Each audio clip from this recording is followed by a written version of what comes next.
The laughter hit her from across the room before the words fully formed.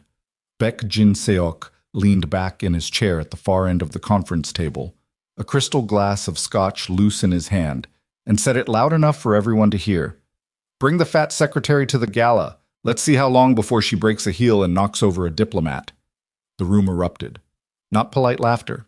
Not the kind men do to smooth over an awkward joke. This was the full-throated, shoulder-shaking kind. The kind that meant everyone agreed, everyone approved, everyone found the same woman equally worthless. Imani Bellrose stood just outside the conference room door, a leather portfolio pressed against her chest, her hand still raised to knock. She didn't move. She stood there and absorbed every syllable. If this story made you stop scrolling, if you've ever been the person in the hallway who wasn't supposed to hear, then stay with me. Because what happens next is something none of them saw coming. Subscribe to this channel so you don't miss what she does with that moment. Hit the like button, drop your city and country in the comments below. I want to see how far this story travels. Now let's go back to that hallway. Let's go back to the night everything changed. The rain had been falling on Seattle for 11 straight days. Not the dramatic kind of rain that makes good stories. Not thunder, not lightning, not walls of water crashing against windows. Just the gray, steady, indifferent kind that settles into a city's bones and refuses to leave. The kind that makes everything feel slightly heavier than it should. Imani had learned to stop noticing it 3 years ago. She noticed other things now. She noticed when Do-yun's coffee was 2 degrees too cool because his mood shifted differently at that temperature. She noticed which of his lieutenants arrived to meetings 5 minutes early because they were afraid of him, and which arrived exactly on time because they thought that made them equals. She noticed the particular way the 41st floor of Mujin Global Holdings smelled after 7 in the evening. Recycled air and expensive cologne, and something underneath both of those things that she had never been able to name. She noticed everything. That was the job. Her official title was Executive Secretary to the Chairman. Her unofficial function was something closer to the nervous system of an empire. The thing that kept information moving from one part of the body to another without the brain having to think about it. She managed Do-yun's schedule across 4 time zones. She handled his private correspondence in 3 languages, 2 of which she had taught herself on evenings and weekends with borrowed textbooks and free online audio courses. She knew the names of his business partners' children. She remembered which catering company had sent bad shrimp to the quarterly meeting 2 years ago and had quietly blacklisted them without being asked. She did all of this for a salary that paid her rent in a 1-bedroom apartment in Beacon Hill and left almost nothing left over for anything else. She did not complain about this. Complaining required imagining something different, and Imani had spent the last 3 years learning to be very precise about which things she allowed herself to imagine. She was 33 years old. She had started at Mujin straight out of a financial crisis that had nothing to do with her choices and everything to do with her mother's medical bills and a scholarship that evaporated when the university's arts funding was restructured. She had been 29, 2 semesters short of a degree in history and cultural policy, when she walked away from the thing she had wanted most in the world because there was simply no version of the math that allowed her to stay. She had told herself it was temporary. She was still telling herself that. The quarterly review meeting had been scheduled for 9. It was now 11:40, which meant somebody had said something that required significant restructuring of the company's shipping contracts in the South China Sea, and Do-yun had decided to address it tonight rather than sleep. Imani had been summoned at 11:15 to bring updated export documentation from the private filing room on the 42nd floor. She had the documents. She had the portfolio. She had her professional face on. The one that showed nothing, registered nothing, gave nothing away to anyone watching. She raised her hand to knock on the conference room door. That was when Jin-seok said it. "Bring the fat secretary to the gala. Let's see how long before she breaks a heel and knocks over a diplomat." The laughter filled the gap before she could process the sentence completely. She stood in the hallway and she breathed. 1 breath, 2, 3. She had a technique for this. She had developed it gradually over years of being the only person in rooms who looked like her, who came from where she came from, who could not afford to react the way she wanted to react. She called it the archive. When something happened that was too large to process in the moment, she filed it. She stored it. She did not feel it yet. She put it somewhere internal, and she kept moving, because the alternative, standing still, breaking open, showing them what their words actually did. That was the one thing she absolutely could not afford. She filed it. She knocked. The laughter cut off. "Come in," Do-yun said. Kwon Do-yun, 41, was the kind of man who looked exactly like what he was and nothing like what he was simultaneously. His public face, the one that appeared in Pacific Rim Business Review and on the advisory boards of 3 separate university foundations, was immaculate. Tailored suits, measured speech. A philanthropic record substantial enough that 2 Seattle City Council members had personally thanked him at public events. His private face was something Imani had assembled piece by piece over 3 years of proximity. He was not a good man. She had understood this before she accepted the job. The Mujin organization's legitimate business activities were extensive and real. Shipping, logistics, maritime insurance, port investment across 14 countries. But she was not the kind of woman who confused a clean office building with clean hands. She had read enough. She had listened carefully enough. She had filed enough documents with just enough irregularity that she knew what sat beneath the glass and steel surface of Kwon Do-yun's empire. She had stayed because the salary was real, and the bills were real, and the student loan clock was ticking whether she acknowledged it or not. She had stayed. She was aware of what that meant about her own compromises. She crossed the conference room and set the portfolio on the table in front of Do-yun without looking at Jin Seok. She was aware of Jin Seok's eyes on her.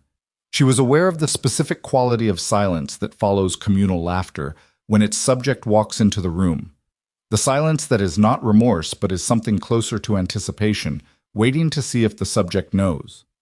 She knew. She showed nothing. "The updated export manifest for the Busan rotation," she said. "Pages 12 through 19 have the revised freight classifications you asked for. I've also flagged a discrepancy in the Pacific Bridge contract terms on page 23. The arbitration clause references a 2019 amendment that was superseded." Do-yun opened the portfolio. He examined the flagged page. He did not say thank you. He never said thank you. That wasn't a cruelty. It was simply the terms of their exchange. She delivered efficiency. He provided employment. The transaction was clear. "Noted," he said. "That's all." She turned and walked toward the door. "Miss Bellrose?" She stopped. It was Jin Seok's voice, not Do-yun's. She turned back with the exact degree of professional attention the moment required. No more. No less. Jin Seok was 45, broad across the shoulders, with the particular confidence of a man who had never once been the least powerful person in any room he'd ever occupied. He wore his wealth the way some men wore armor, constantly, aggressively, as communication rather than comfort. "The chairman's gala is in 3 weeks, he said. He was speaking to her, but he was watching Do-yun. "It would be interesting to have you attend, as his guest." The table went very quiet. Imani understood immediately, not the full architecture of what had been proposed in the room before she arrived, but enough. She could read a power dynamic the way she could read a financial document. She understood what the silence meant. She understood what Jin Seok's half-smile meant. She understood that this invitation was not an invitation. It was a trap with a dress code. She looked at Do-yun. He was looking at the portfolio. He was not going to stop this. She understood that too. "I appreciate the thought," she said. Her voice was level. "I'll wait for the chairman's official request." She left. The drive home took 40 minutes in the rain. Imani sat in the back of the rideshare and looked out the window at the wet streets, and the blurred red of traffic lights reflected across wet asphalt, and she let herself feel it. The archive opened. The filing came out. Let's see how long before she breaks a heel and knocks over a diplomat. She pressed her thumb against the cold glass of the window. She was not crying. She needed to be clear about that. She was not crying because she was not broken, and she was not broken because she had been not broken for a very long time, and she had learned that the maintenance of that condition required refusing to give certain things the power to crack her. But she was feeling something, something that had no clean name, something that sat in her chest like a stone that had been dropped from a very great height. She had worked in that building for 3 years. 3 years of 6 a.m. mornings and 11 p.m. calls and weekends spent organizing documents in 4 languages and holidays spent covering for men who had twice her intelligence and a fraction of her precision. And the conclusion, the absolute consensus of the men in that room, was that the most interesting thing about her was whether or not she could walk across a ballroom floor without embarrassing herself. Her phone buzzed. She looked at it. A calendar notification. Quarterly review documents filed. Reminder to confirm Busan manifest receipt with logistics tomorrow. 8 a.m. She had set the reminder herself, at some point earlier that evening, before any of this. She dismissed the notification and looked back out the window. If this is temporary, she thought, then I need to know when. Do-yun called her into his office the following morning at 8:15. She had already been at her desk for 2 hours. She had already confirmed the Busan manifest receipt. She had already flagged 2 additional contract irregularities she'd noticed while pulling reference files the night before and had summarized them in a 1-page memo she left on his desk before he arrived. He read the memo while she stood. "Sit down," he said. She sat. He put the memo aside. He folded his hands on the desk in a way that meant he was organizing language, not thought. Do-yun always thought first, always arrived at his sentences before he opened his mouth. The folded hands were the visible version of a period before a new paragraph. "The annual gala," he said. "Yes. I'm extending a formal invitation for you to attend as my personal guest." She looked at him steadily. "I heard the conversation last night, Chairman." Nothing moved in his face. "Then you understand the context." "I understand that several of your senior people placed what sounds like a wager," she said. "I understand the purpose of the invitation." "And?" "And I'll accept," she said, "under one condition." Now something moved. Not much. A slight adjustment around the eyes. The specific kind of attention Do-yun paid when something hadn't gone the direction he had calculated it would go. "Whatever amount was wagered," she said, "the full sum is doubled and donated to a community literacy and arts program. I'll provide the organization's information." Silence. "That's your condition." "That's my condition." He studied her for a moment. She held the look without strain. She had spent 3 years learning to hold his attention without flinching, and she had become very good at it. "Agreed," he said. She stood. She picked up her portfolio. "One more thing," she said. She paused at the edge of his desk. "I'm not doing this for you, Chairman. I'm not doing it to prove something to your men. I'm doing it because children in this city need reading programs and arts funding, and that money will actually matter to someone." She left his office. At her desk, she opened her laptop and pulled up the website for the Rainier Community Learning Collective, a literacy and after-school arts program she had been quietly donating small amounts to for the past 18 months, whatever she could spare from a budget that barely breathed. She typed the organization's information into a memo. She sent it to his office email with the subject line, "Gala donation recipient, per our agreement." Then she pulled up her personal email and opened a draft she had been composing and deleting and recomposing for 7 months. "Dear Admissions Office, I am writing to inquire about the process for re-enrollment after a multi-year leave of absence." She closed it without sending. Not yet. But she left it open in a separate tab. She had been leaving it open in a separate tab for a week now, getting used to the shape of it, letting it exist without deleting it.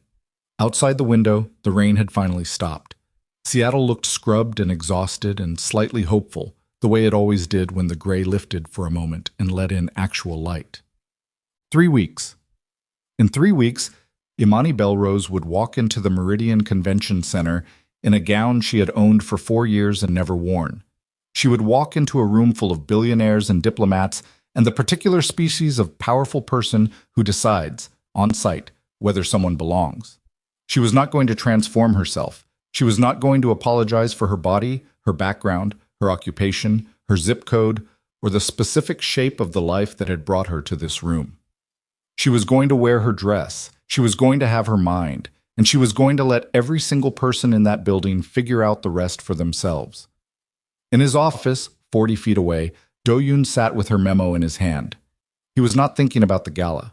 He was thinking about the fact that, in 3 years of working together, he had never once thought to ask her what she was doing before she worked for him. The thought arrived quietly, the way guilt usually does, not as a dramatic realization, but as a small, persistent discomfort, like a stone in a shoe, like a word you can't unhear. He set the memo down. He picked it back up. He looked at the name of the organization she had chosen, the Rainier Community Learning Collective. He pulled it up on his browser. He spent 4 minutes reading about their programs. He looked at their donor list, modest names, small contributions, The kind of giving that comes from people who don't have much and give anyway because they believe in the thing more than they believe in their own comfort. Her name was there. Imani Bellrose, monthly contributor. For 18 months. He sat with that for a long time. Outside his window, Seattle glittered in the brief, unfaithful light of a morning that had finally stopped raining, and Kwon Do-yun, feared by rivals, obeyed by men who had done terrible things on his instruction, sat at his desk feeling something he hadn't felt in a very long time. He was not entirely sure what to call it, but it had her name attached to it, and it was not going away. Do-yun didn't sleep that night. He tried. He sat in the back of his car on the drive home and told himself he was tired, which was true, and that the fatigue would take care of the thinking for him, which was not. He poured 2 fingers of scotch in his kitchen at midnight and left it untouched on the counter. He lay in the dark of his bedroom for an hour and stared at the ceiling and thought about a monthly donor list on a nonprofit website and the particular quality of silence that had followed Imani's exit from his office that morning. He thought about the memo she'd left on his desk before he'd even arrived. 2 contract irregularities. Flagged, summarized, cross-referenced. Left without comment, without expectation of acknowledgement, without any apparent need for him to recognize the extra hour it had taken her the night before, after everything, to produce it. He got up at 2 in the morning and went to his study. He pulled up 18 months of payroll records. He looked at her salary. He sat with that number for a long time. Then he looked at the Rainier Community Learning Collective donor list again. Her monthly contribution was $40. On the salary she earned from him, $40 a month was not a casual decision. It was something she had calculated and decided and maintained through whatever personal tightening that required. He closed the laptop. I didn't sleep after that either. Oh. The next morning, Jin Seok arrived at the office 12 minutes early, which meant he was afraid of something. Do-yun had learned to read that tell years ago. Early arrival from Jin Seok was never ambition. It was always anxiety dressed as punctuality. He came into Do-yun's office without knocking, which he did when he wanted to establish that the conversation was between equals. Do-yun let this go the way he let most of Jin Seok's small power negotiations go, with the patience of a man who understood that giving people the appearance of ground was sometimes cheaper than taking it. I heard you confirmed the Gala invitation, Jin Seok said. I did. And the donation condition? Also confirmed. Jin Seok sat down without being asked. He crossed one leg over the other and arranged his face into something that was supposed to look relaxed. The men are talking. The men are always talking. They're saying you're making a mistake, that showing up to the Meridian with your secretary is going to read as... He paused, chose the word carefully. Unusual. Do-yun looked at him. Unusual to whom? To the Hansung group. To Councilman Brewer's people. To anyone in that room who takes the seating arrangements seriously, which is most of them. Imani Bellrose has managed the organizational correspondence for the Hansung group relationship for 2 years, Do-yun said. She knows their CFO's preferred communication style, his wife's name, and the fact that their logistics director has a nut allergy that never made it into any official file because he's embarrassed by it and mentioned it once in passing on a call she happened to be monitoring. He paused. She is not going to embarrass me in that room. Jin Seok's jaw tightened slightly. That's not what I'm saying.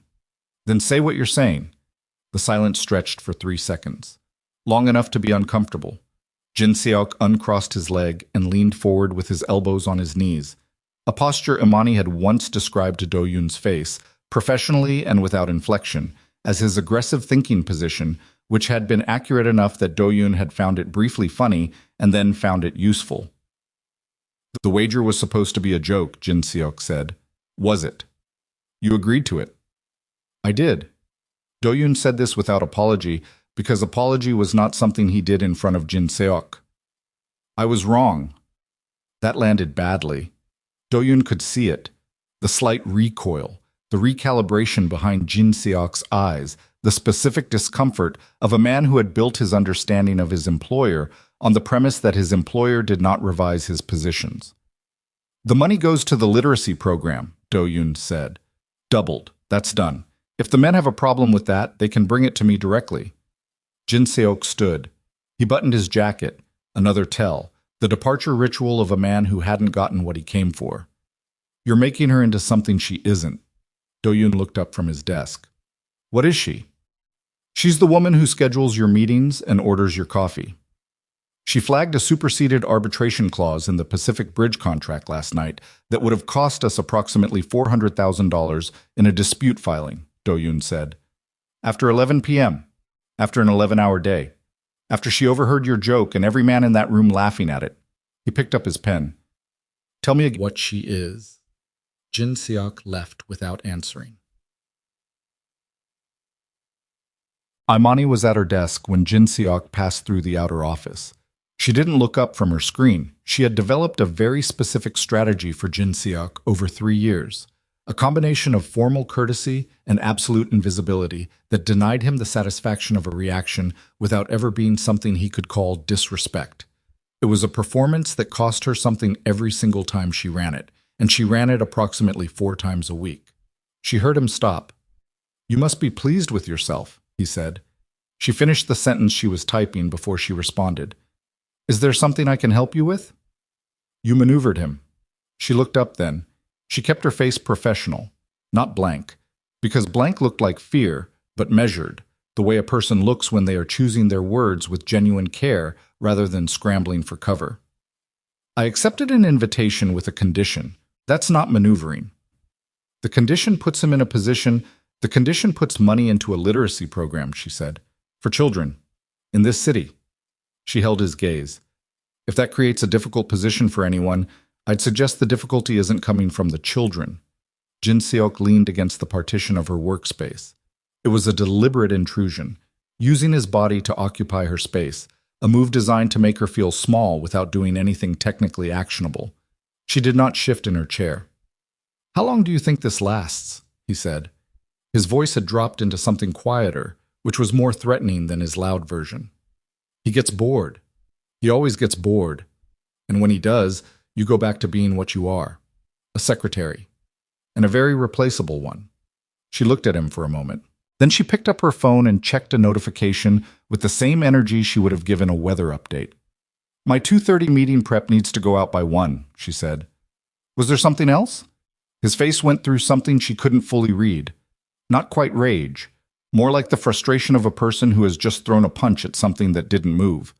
He straightened, rebuttoned the jacket he had already buttoned, and walked toward the elevator. When he was gone, she exhaled. Just once. Slow. Through her nose. She went back to typing. Oh.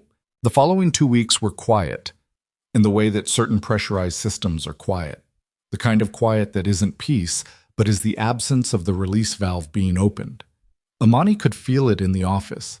She could feel it in the way conversation stopped when she walked through certain doors, in the way junior staff watched her with something between pity and curiosity, in the way Do-yun's calendar, which she managed, began shifting in small ways that she noticed and did not comment on. He was reducing Jin Seok's meeting access. Not obviously. Not in any way that would create a confrontation before he was ready for one, but she scheduled his days and she could see what was moving where, and the shape of it was unmistakable. She did not say anything about this. It was not her business. And yet she found herself thinking about it at odd moments. On the bus home, in the coffee line at the place 2 blocks from the office, where she went every morning, because the barista there remembered her order, and that small recognition mattered more than she wanted to admit. She found herself thinking about what it meant that he was doing it quietly, the way she did her own most important work. She found herself noticing the parallel and then finding the parallel uncomfortable, because noticing things about Do-yun that were not professionally relevant was exactly the kind of thinking she needed to not be doing. She went home and opened the re-enrollment draft. She stared at it. She added 2 sentences. I understand there may be requirements for re-entry assessment given the length of my absence. I am prepared to complete any evaluation the program requires. She saved it without sending it. She had $412 in her savings account. She did the math again, the way she did it every few weeks. Tuition, fees, the part-time work that would need to cover rent, the timeline. It was not impossible. It was the kind of thing that was not impossible and also not survivable if anything went wrong during it. 1 medical bill, 1 month of reduced hours, 1 thing going slightly differently than the plan. She closed the laptop. She got up and made tea and stood in her kitchen and looked out the window at the wet Seattle night, and thought about what it cost to keep postponing the thing you wanted most. She thought about Jin Seok's voice. You go back to being what you are. She thought, I already know what I am. That's the part you've never understood. 8 days before the gala, Do-yun called her into his office at 4 in the afternoon. This was unusual. Their end-of-day check-in was typically at 5:30. 4 o'clock meant something unscheduled, which meant something he hadn't decided how to handle through normal channels. She sat across from him with her notepad. He looked at the notepad and then at her. You don't need to take notes. She set the notepad aside. He was quiet for a moment. Outside the floor-to-ceiling windows, a cargo ship was moving slowly across the gray body of Puget Sound, massive and unhurried, pulling a small wake behind it that disappeared almost before it formed. Do you know how to dance? He asked. She blinked. Once. I'm sorry? The gala has a dancing portion, after dinner. It's expected. She looked at him steadily. Are you asking me if I need lessons? I'm asking if you're comfortable. With dancing. With all of it, he said. He wasn't looking at the window anymore. He was looking at her. The room will be... It's a specific kind of room. The people in it have a very defined sense of who belongs there, and they communicate it constantly. I know what the room will be, she said. I'm aware that you know. I'm asking if you're... I'm fine, she said. The word came out with more edge than she intended. She heard it. She didn't take it back. I've been navigating rooms that didn't want me in them for 33 years, Chairman. This one has better lighting and worse people, but the geometry is the same. Something shifted in his face. Not discomfort, something adjacent to it, but quieter. Like a man who has just heard a sentence that will take him several days to fully understand. I want to make sure the evening is professional, she said. Appropriate. Beneficial to the donation outcome. I know my role. That's not what I was going to say. She waited. He looked down at his desk. He picked up a pen and set it back down, which was the only version of fidgeting she had ever observed in him, and she had observed him very closely for 3 years. I was going to say that I want to make sure the evening is worth your time. Not the organization's time, yours. The silence after that lasted long enough to be a different kind of silence than the ones they usually occupied together. It will be, she said finally. Her voice had lost some of its edge. Not all of it. The donation alone makes it worth it. She picked up her notepad and stood. Miss Bellrose. She stopped. The contract irregularity you flagged, he said. The Pacific Bridge arbitration clause. You found that after 11 p.m. Yes. You weren't required to. No. Why did you? She looked at him for a moment. The question was genuine. She could tell. In 3 years, she had learned the difference between his rhetorical questions and his real ones, and this was real. Because it needed to be found, she said, and I was the one who found it. She left. In the elevator going down to the parking level, she allowed herself 11 seconds of something she couldn't name. Not quite feeling, not quite thought, more like the hum that happens in a wire when current is running through it. Warm and slightly dangerous and gone before the doors opened. The night before the gala, Jin Seok held his own meeting, not at Mujin headquarters, at a restaurant in Capitol Hill that he owned through a subsidiary that didn't connect to his name on paper. 3 of Do-yun's senior lieutenants were there, Choi Byung-soo, who ran the Pacific shipping contracts, and Ro Tae-jun, who managed the port inspection relationships, and a younger man named Marcus Webb, who had been brought into the organization 2 years ago through channels that were never fully explained and whose loyalty was purchased rather than earned, which made him the most useful person in the room and the most dangerous. Jin Seok put a bottle of soju on the table and didn't pour it for anyone. He's losing focus, he said. Byung-soo, who was careful the way old soldiers are careful, said nothing. Tae-jun, who was not careful, said, Because of the secretary? Because of the way he's been since the secretary, Jin Seok said. It's not one thing, he's been different. He moved 2 of my Hansung prep meetings. He pulled the Incheon review file without telling me. He's reading things he doesn't normally read. He reads everything, Byung-soo said. Not the donor reports for a community literacy nonprofit, Jin Seok said. The table went quiet. Marcus Webb poured himself soju without waiting. He was 29 and had never learned the specific patience of men who had been in dangerous rooms since before he was born, which was exactly the kind of liability that nobody had fully accounted for. "So what's the concern?" Marcus said. "He's got a soft spot for the help. It happens." Jin Seok looked at him the way you look at something that has made a noise you didn't expect. "The concern is that a man who stops seeing clearly makes decisions that cost everyone around him." "Then make sure he sees clearly," Marcus said. "That's what tomorrow is for," Jin Seok said. Byung-soo set down his glass. "What are you planning?" "Nothing dramatic," Jin Seok said. "The Gala does the work. Put her in that room, in front of those people, and let reality take care of the rest." He picked up the soju bottle finally and poured his own glass. "She'll break. They always break. And when she does, he'll remember what it looks like when sentiment overrides judgment." Byung-soo was quiet for a long moment. Then he said, "And if she doesn't break?" Jin Seok drank. "Then we have a different problem." The table settled into the particular silence of men who have just committed to something none of them will say out loud. Marcus Webb checked his phone under the table. Tae-jun stared at the window. Byung-soo stared at the bottle. Jin Seok thought about the look on Do-yun's face when he'd said I was wrong. In 15 years, he had never heard that from him. That was the thing that had scared him most. Not the donation, not the secretary, not the gala. The two words. I was wrong. The morning of the gala, Imani woke at 5:42 without an alarm.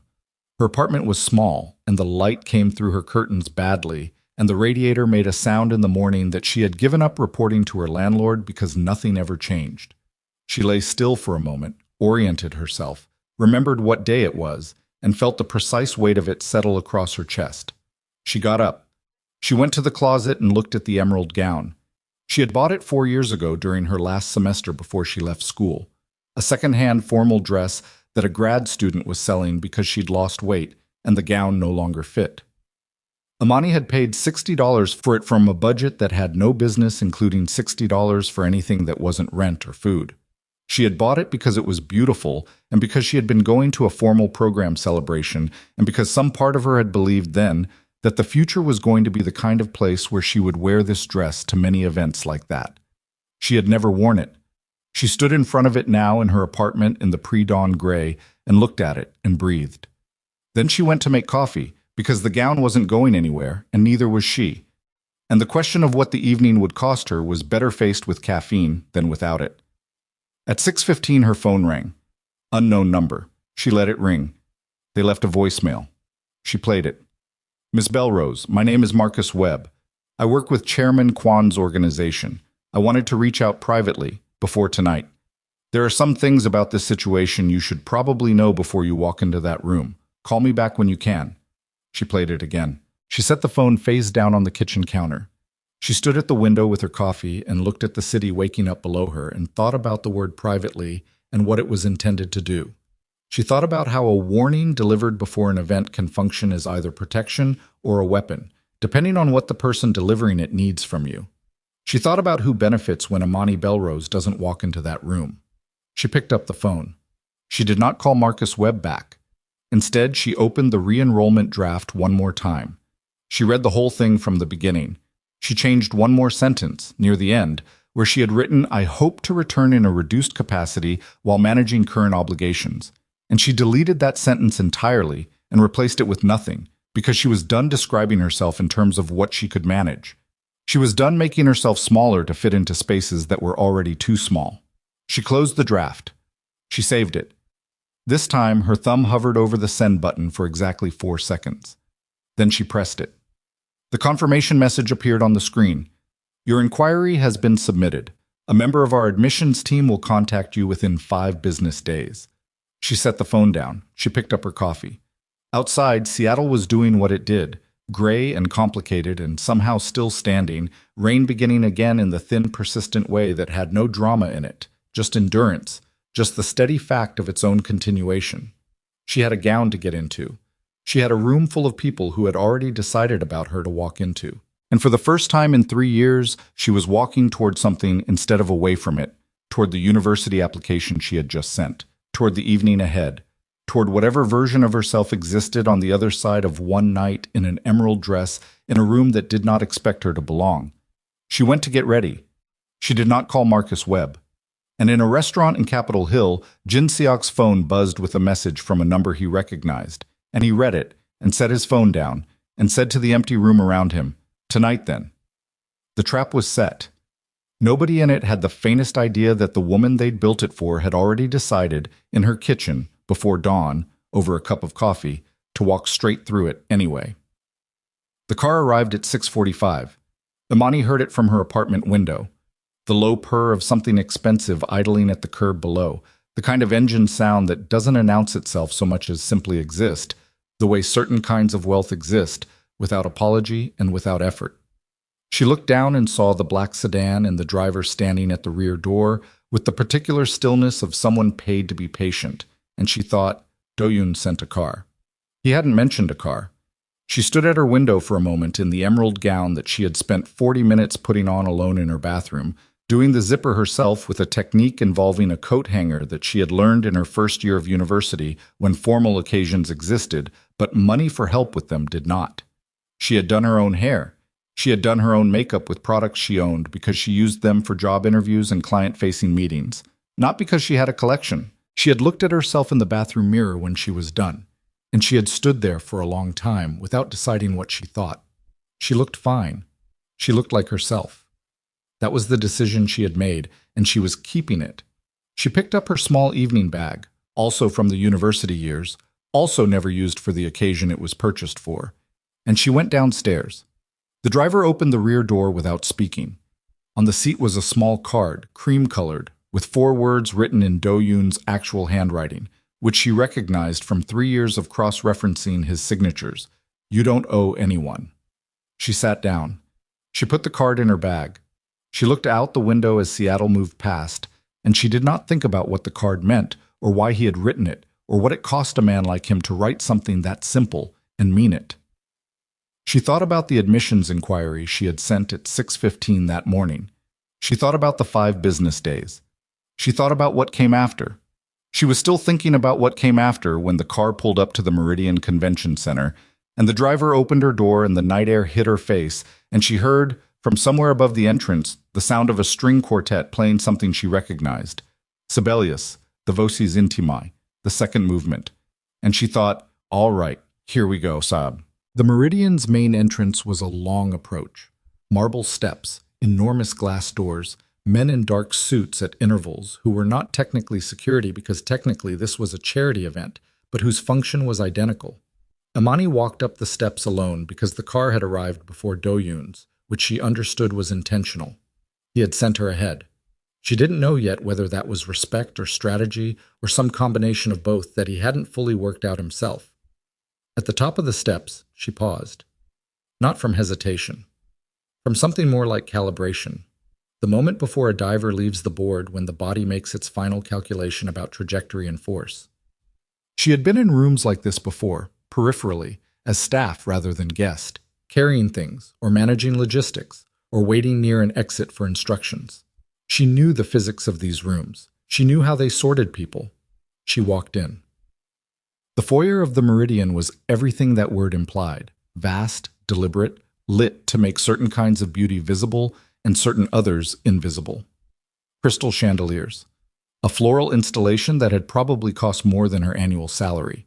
Women in gowns that ranged from understated to aggressively spectacular, men whose suit quality communicated net worth in the specific vocabulary of fabric weight and shoulder construction. And Imani walked through all of it. She walked the way she walked everywhere. Straight spine, weight settled, no apology in her body for the space it occupied. She had made that decision a long time ago, longer ago than this job, longer ago than the financial crisis and the derailed degree. She had made it at 21 in a seminar room where a professor had told his graduate class that authority was communicated first through posture and then through language.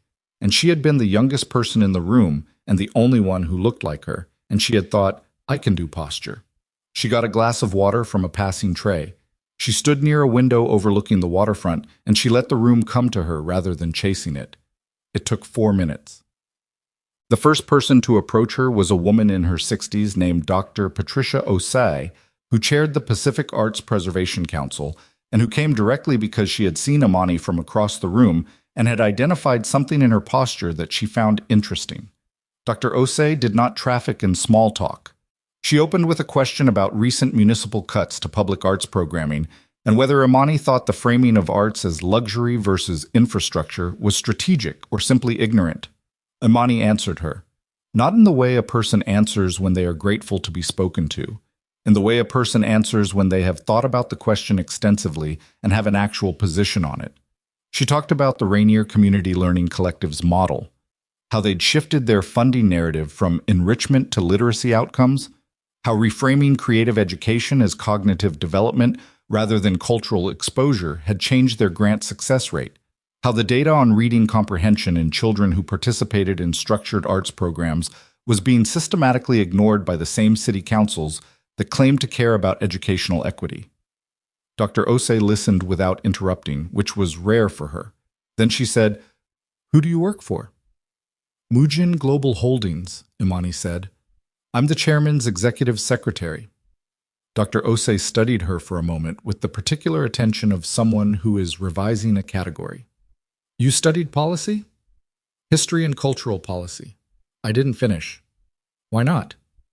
"Money," Imani said, simply, without dressing it up.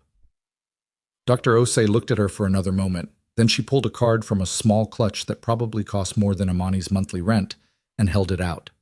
"I chair the admissions review for a returning scholars fellowship program at UW.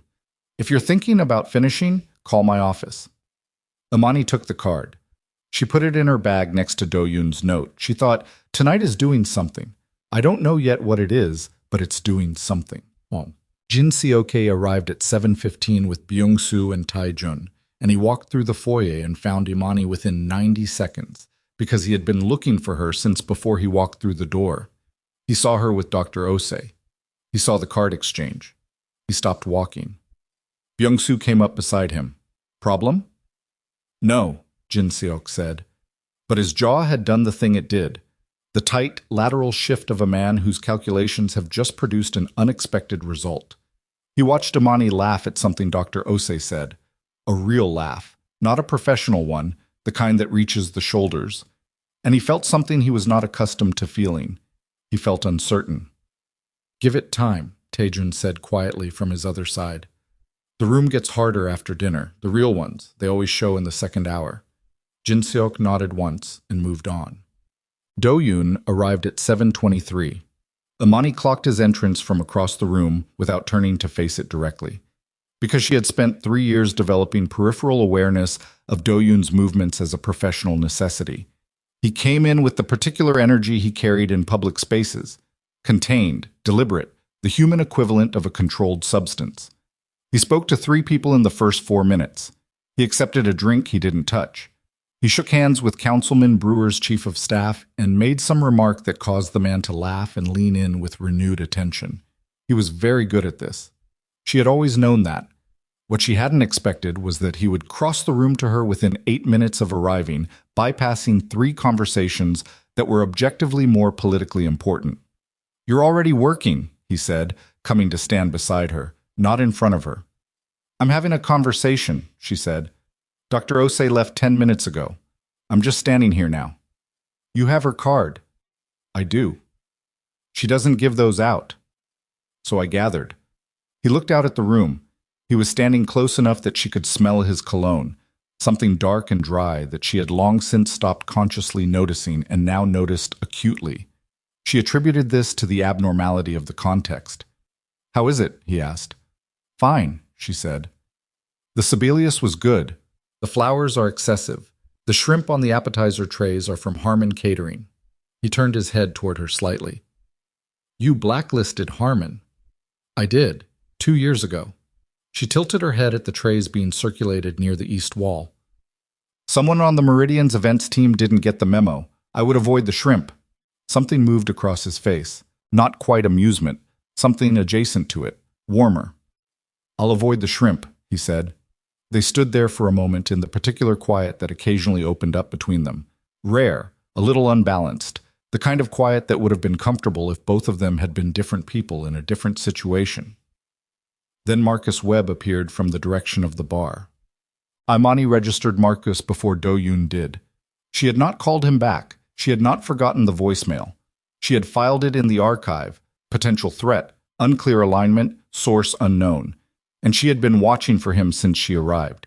She had identified him 20 minutes ago near the south entrance and had been tracking his movement peripherally with the same automatic attention she gave to everything in the room that might be relevant.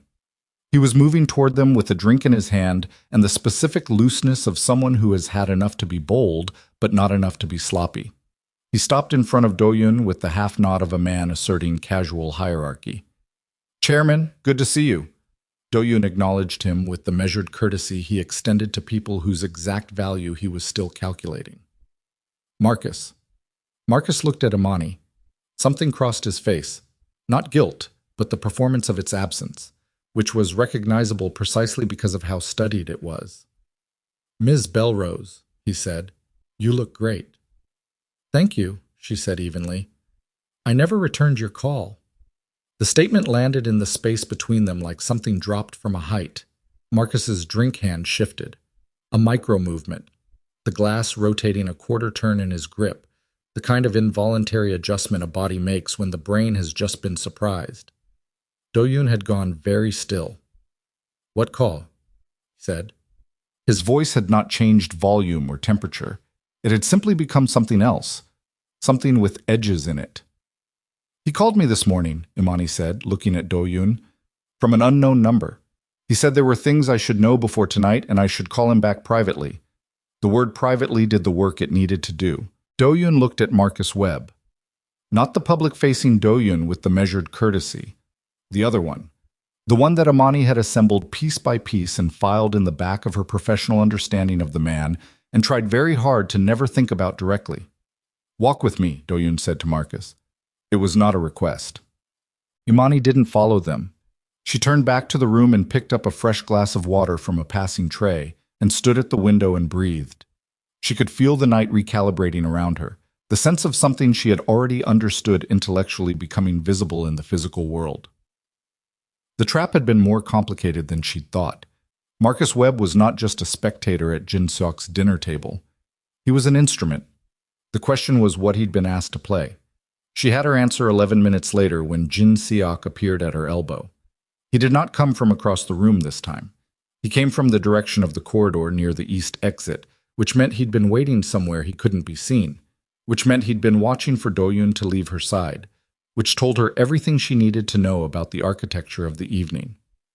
"He's going to find something interesting," Jin Seok said. His voice was quiet and conversational, designed for a room full of people, designed to sound like nothing. "I imagine so," she said. "Marcus is very thorough." He picked up a glass from the bar cart nearest them and swirled it without drinking. "We looked into your background, Ms. Bellrose, quite carefully, your university records, your financial history, some of the decisions you made when you were 26, 27. He paused. "Difficult years for you." Her chest did something. She kept it off her face. "There's a particular period," he continued, "around the time your mother was ill. Some paperwork involving a small community fund, an arts grant you helped administer for a neighborhood collective, some irregularities in the disbursement records." He looked at her with something that might have been mistaken for concern. "It doesn't look great, especially for someone managing sensitive documents in a corporate environment." The room continued around them. String quartet, laughter from the direction of the senator's table, the clink of crystal. Imani's mind went very quiet. She knew what he was talking about. She knew it precisely and completely, and she felt the specific nausea of a person who has been carrying something for a long time and has just been told it has been found. When she was 26, her mother had been in the final stage of a disease that required more care than their situation could support. Imani had been managing a small arts grant for a neighborhood collective as a volunteer position while finishing her degree. One of the other administrators had been misappropriating funds from the grant account, small amounts, spread across months, disguised in the disbursement records as materials costs. Imani had caught it. She had reported it internally. The collective had quietly removed the administrator without involving law enforcement because the administrator was a woman with 3 children and the collective's board had made a choice that Imani had disagreed with but had not had the standing to override. The disbursement records, if someone looked at them without context, showed a period of irregularity on Imani's watch. She had never been asked about it. She had never been able to afford a lawyer to clarify it. She had carried it for 7 years like a stone at the bottom of a bag. Not gone, not resolvable, just there. Jin Seok had found it, and he had told Marcus Webb to tell Do-yun. The chairman, Jin Seok said quietly, takes a very particular view of financial integrity. It's one of his non-negotiables. Whatever he thinks he's been developing, whatever impression you've made, this will change it. He set down the glass he'd never drunk from. I'm telling you now because you still have time to leave quietly. Before he comes back. Before this becomes a scene. She stood at the window and looked at the lights on the water. Her hands were perfectly still at her sides. Inside, something was shaking that she would not show him. You've been planning this since before the gala, she said. The gala was always going to be educational for someone, he said. She turned to look at him then, fully. She looked at him the way she almost never looked at him. Not with professional invisibility, not with measured courtesy, but with the actual weight of what she thought of him, which was considerable and not kind. You went through 7 years of my private financial history to protect a wager, she said. I went through it to protect an organization. You went through it, she said quietly, because you've never once encountered a woman who didn't break when you pushed hard enough, and the fact that I haven't broken yet has terrified you since the day I walked into that office. His face went through something. She saw it, a flicker under the surface, there and gone, but there. He's coming back now, Jin Seok said. Think carefully. He moved away from her and she was alone at the window and the room tilted slightly. Not the room, the air in it, the oxygen content of it, the specific atmosphere of a situation that has just become something other than what it was. Do-yun came back across the room. His face told her nothing. His face never told her anything. But the way he was walking told her something. Slightly too controlled. The characteristic of a man managing his reaction rather than having it, which meant the reaction was significant. He stopped in front of her. We need to talk, he said. Yes, she said. We do. He gestured toward the corridor near the north side of the room, a quieter space, a little removed. She walked beside him. Not behind. Beside. In the corridor, the quartet was muffled and the laughter was distant, and it was just the two of them and the specific quality of light that comes from recessed ceiling fixtures and the particular silence of a conversation that hasn't started yet. Marcus told me about the Clearwater Collective, Do-yun said. I know, she said. He said there were disbursement irregularities. There were, she said. They weren't mine. His expression didn't change. Tell me. So she told him. She told him the whole thing, the grant, the other administrator, the misappropriation she had caught, the internal resolution, the records that showed her name across the period in question, the 7 years of carrying it with nowhere to put it. She told it the way she told him everything professionally, clearly, chronologically, without editorial, without self-pity. When she finished, he was quiet. You have documentation, he said, not with me. But it exists. Some of it, she said. The internal report I wrote. Some email correspondence. The collective's board minutes from that period, which should show the timeline of the other administrator's removal. He was quiet again. She waited. She had told the truth, which was the only thing she had ever had that was entirely her own. And now she stood in a corridor at a charity gala in an emerald dress and waited for a man she had spent 3 years studying to decide what the truth was worth. Jin Seok had Marcus approach you before tonight, Do-yun said. It was not quite a question. He called me this morning, she said. From an unknown number. I didn't call back. Why not? She looked at him steadily. Because I knew what it was. Something moved in Do-yun's face then.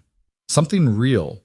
The kind of real she so rarely saw from him. The kind that existed beneath the controlled surface when the controlled surface ran out of material to work with. He looked away from her briefly, toward the window at the far end of the corridor, toward the water, toward the dark. I owe you an apology, he said. She said nothing. Not for tonight. For 3 years. He was still looking toward the window. I built an environment in which the people around me believed that treating you the way they did was acceptable. I didn't correct it because it didn't inconvenience me. That's... He stopped. That's not a leadership failure. That's a character failure. She held very still. You don't have to accept it, he said. I'm not saying it for your benefit. I'm saying it because it's true, and I've been carrying it for approximately 2 weeks, and I'm not interested in continuing to carry it. She thought about 7 years of carrying her own thing. 2 weeks is nothing, she said. I know. She breathed. The corridor hummed with distant music. I need to go back to the room, she said finally. Jin Seok is going to interpret every minute we're out here as evidence of exactly what he's hoping it's evidence of. Do-yun looked at her. What is he hoping? That you took his side, she said. That the record scared you. That I'm on my way out. She met his eyes. Are you? The question sat between them, clean and direct and requiring an answer. No, Do-yun said. Then we go back in, she said. Together. Together, she said. But I want to be clear about something first. He waited. Whatever happens in that room tonight, whatever I say, whoever I speak to, however this goes, I'm not doing it for you. I'm not doing it to help your reputation or salvage your evening or prove a point to your men. She kept her eyes on his face. I'm doing it because I sent a university re-enrollment inquiry this morning, and I'm going to finish what I started, and I'm not going to let Jin Seok's file on me be the last thing anyone associates with my name. Do-yun was quiet for a moment. Then he said, You applied this morning. Submitted an inquiry, yes. Before the gala. At 6:15 a.m. He looked at her with an expression she didn't have a professional category for. She had never needed one before. Then let's go back in, he said. They walked back toward the ballroom entrance together, and the music got louder, and the light shifted from corridor gray to chandelier gold, and Jin Seok was standing 30 feet away watching them come through the door. He saw Do-yun's face. He saw Imani's posture. He saw them walking side by side. And for the first time since the night in the conference room when this had all started, Jin Seok Baek did not look like a man who was winning. He reached into his jacket pocket. He pulled out his phone. He typed something rapidly and sent it. Imani didn't see this. She was already moving into the room, already crossing the marble floor toward the senator's table where a conversation about education funding had been developing before she'd been pulled away, already being exactly who she was in the room that had been designed to tell her she wasn't enough. But Do-yun saw it. He watched Jin Seok send that message, and he thought, whatever that is, it's not over. He was right. At 11:17 p.m., while Imani was deep in conversation with Dr. Osei and a philanthropy director from the Gates Foundation's Pacific Northwest office, a man Do-yun didn't recognize walked into the Meridian's main room from a service entrance and handed an envelope to the Meridian's event coordinator, who brought it directly to Do-yun's table. Inside the envelope was a single sheet of paper. On the sheet was a photograph, taken from a distance, slightly blurred, of Imani Bellrose leaving the Clearwater Collective's office building in 2017, carrying a banker's box of files. Underneath the photograph, in typed text, she didn't just catch the irregularities. She managed the cover-up. Full statement from the removed administrator available upon request. Do-yun read it twice. He folded it. He put it in his jacket pocket.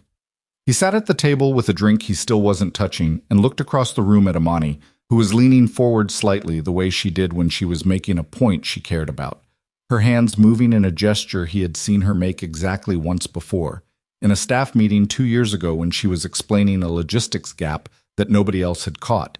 And the philanthropy director across from her was writing something down, and Dr.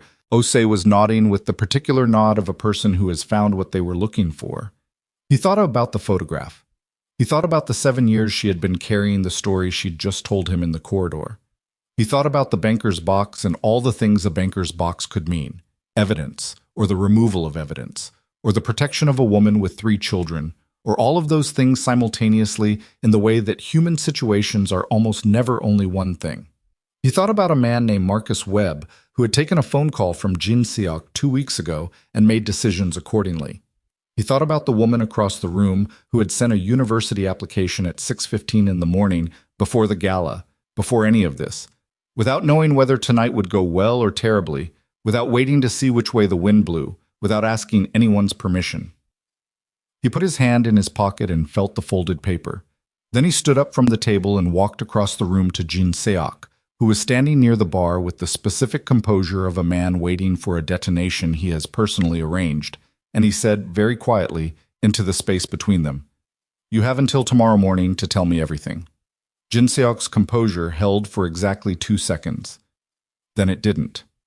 And across the room, Imani Bellrose, who had no idea what was in that envelope, who had no idea what was happening near the bar, who had no idea that the ground beneath the entire evening had just shifted in a direction none of them had mapped, said something to the philanthropy director that made the woman laugh and reach for her own business card.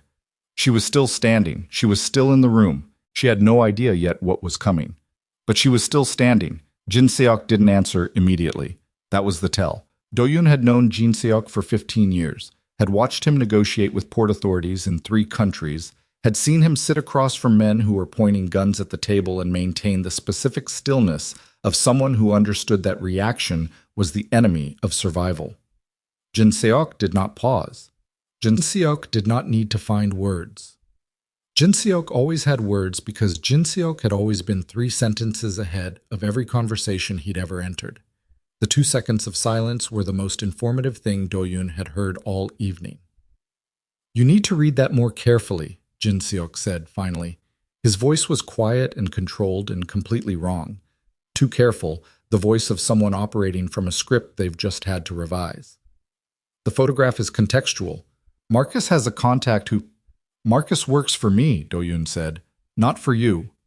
He works for the organization. The organization is me."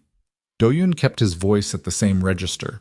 Low, conversational, the kind of tone that does not rise because it does not need to, because the weight is already there without any assistance from volume. "You used organizational resources to investigate a private individual. You used a man on my payroll to make contact with my employee the morning of this event. You had materials delivered here tonight through a service entrance." He paused. "Tell me what I'm missing." Jin Seok's jaw did the shift, the lateral movement, the tell Imani had named years ago. "I was protecting the organization," Jin Seok said, "from my secretary. From a liability. From a woman who flagged a contract irregularity that saved us $400,000, Do-yun said. "After 11 p.m., after overhearing your joke, after 3 years of doing her job better than anyone in that building and being paid significantly less than she should have been." He looked at Jin Seok with the full attention he rarely deployed in social spaces, the kind that had a physical quality to it. What exactly was the liability? Jin Seok straightened. He was going to try something. Do-yun could see him calculating, could see the recalibration happening behind his eyes, the search for an angle that still had traction. "The Clearwater records are real," Jin Seok said. "Whatever she told you in that corridor, the records exist, the photograph exists. The former administrator's statement—" "Get me the former administrator's contact information," Do-yun said. "Tonight." Jin Seok stopped. "If the statement exists, I want to speak to the person who made it, directly. Tonight or first thing tomorrow." Do-yun kept his eyes on him. "Can you do that?" The silence that followed was its own answer. "I thought so," Do-yun said. He turned and walked back across the room. He did not go back to Imani immediately. He went to the bar and stood at the far end of it and put both hands flat on the surface and looked at the bottles arranged behind with the focused blankness of a man who is reorganizing something internal that has just been significantly disrupted.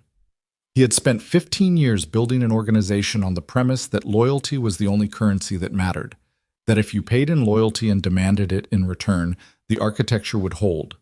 He had selected Jin Seok personally.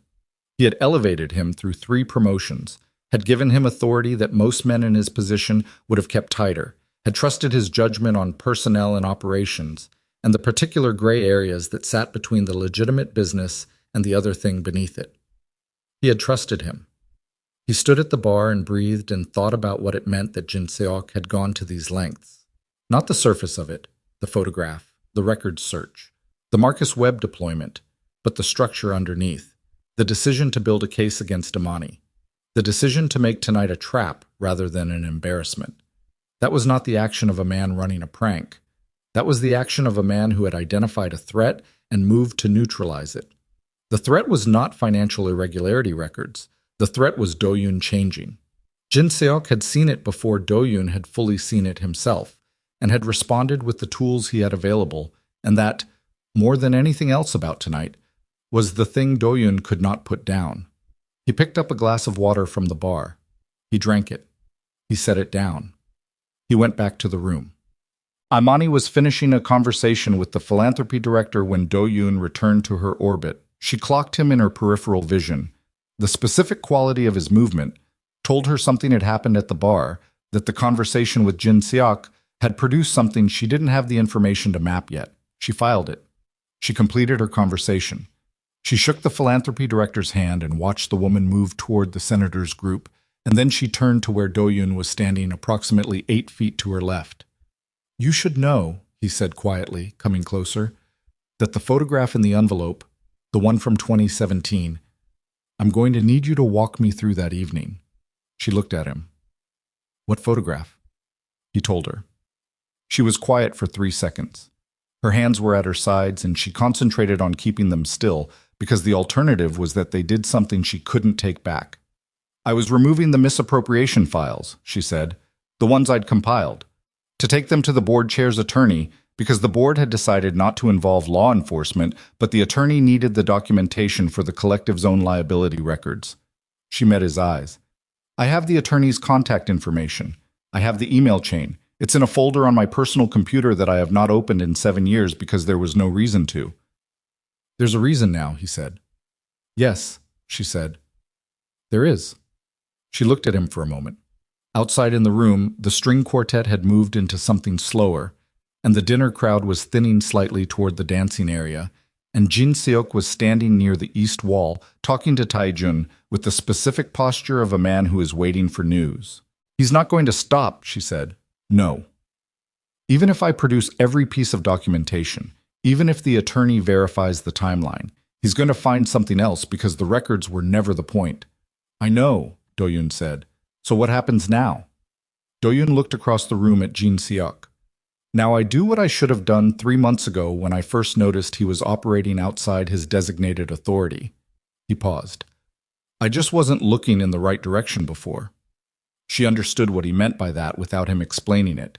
She understood it the way she understood most things about him.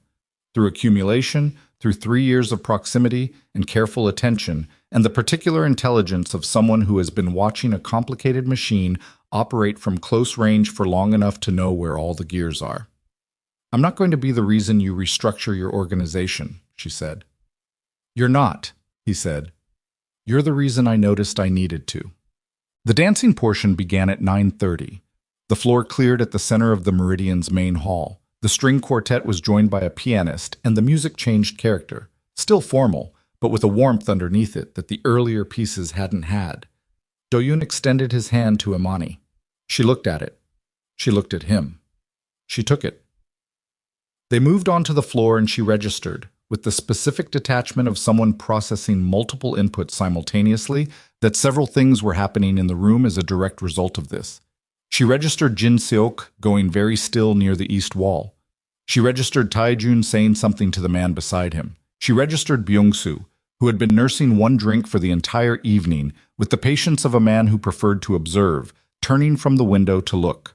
She also registered Dr. Osei watching from near the far tables, with an expression of calm approval that cost Imani a significant portion of the composure she had been maintaining all evening, because there was something about being seen approvingly by a woman of that particular substance that cracked something open that professionalism could not fully hold back. She kept it together. Do-yun was a controlled dancer, not showy, not stiff, the kind of movement that communicated that he'd learned because it was occasionally professionally necessary and had gotten competent without caring about it. He led without pulling. He kept appropriate space between them. "You're holding your shoulders wrong," she said. He glanced at her. "Excuse me?" "Your left shoulder. You're compensating for something. Old injury?" A pause. "Sparring, years ago." "It reads," she said, "in the posture. You're critiquing my form while Jin Seok is across the room preparing his next move." "I'm noticing things," she said. "It's what I do." They moved through 2 bars of music. "After tonight," he said, "I'm going to need you to send me that attorney's contact information and the email chain. I know. And I'm going to be addressing the situation with Jin Seok in a way that will be visible, he said. In the organization. It will create instability in the short term. I know that too. It may also affect your position, he said. If Jin Seok moves first, if he escalates before I can... I resigned 6 weeks ago, she said quietly. In my head. I just hadn't written it down yet. He missed half a beat. She felt it. The slight disruption in the rhythm of his movement, there and gone. You're leaving, he said.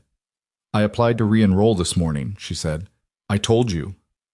I thought that was in addition to... It was never in addition to, she said. It was instead of. Eventually. She kept her eyes level with his collar, which was the professionally appropriate direction for this particular dance in this particular room. I've been building toward leaving for a year, maybe longer. Tonight clarified the timeline. He didn't respond immediately. The music moved around them, and the room moved around them, and Jin Seok was still near the east wall, and the night was still happening, and Imani felt, with extraordinary clarity, the particular sensation of being exactly at the intersection of two timelines, the one that had been and the one that was coming, and standing in the narrow gap between them. Then I need to tell you something, Do-yun said. Not tonight, she said. She said it without sharpness, without deflection. Just a clean boundary, simply delivered. Whatever it is, not tonight. He was quiet for a moment. All right, he said. The song ended. They separated. She stepped back and he let her. Around them, the room shifted back into its conversational geometry, and Jin Seok walked across the floor toward them. Oh, I didn't come at Do-yun first. He came at Imani. That was what she hadn't expected. Not from strategy, but from Jin Seok's ego, which she had always assessed as the kind that required audiences and choreography. He walked through the edge of the dancing crowd and stopped 6 feet from where she was standing, and he had dropped the conversational affect entirely. This was not the barside whisper version. This was something rawer, something that had run out of patience with subtlety.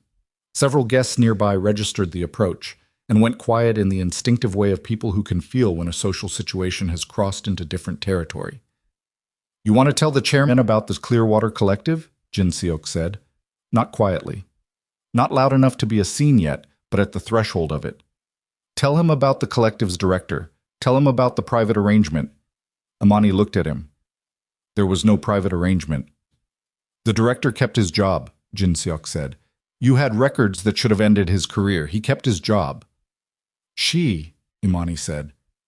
The administrator was a woman, and she lost her position.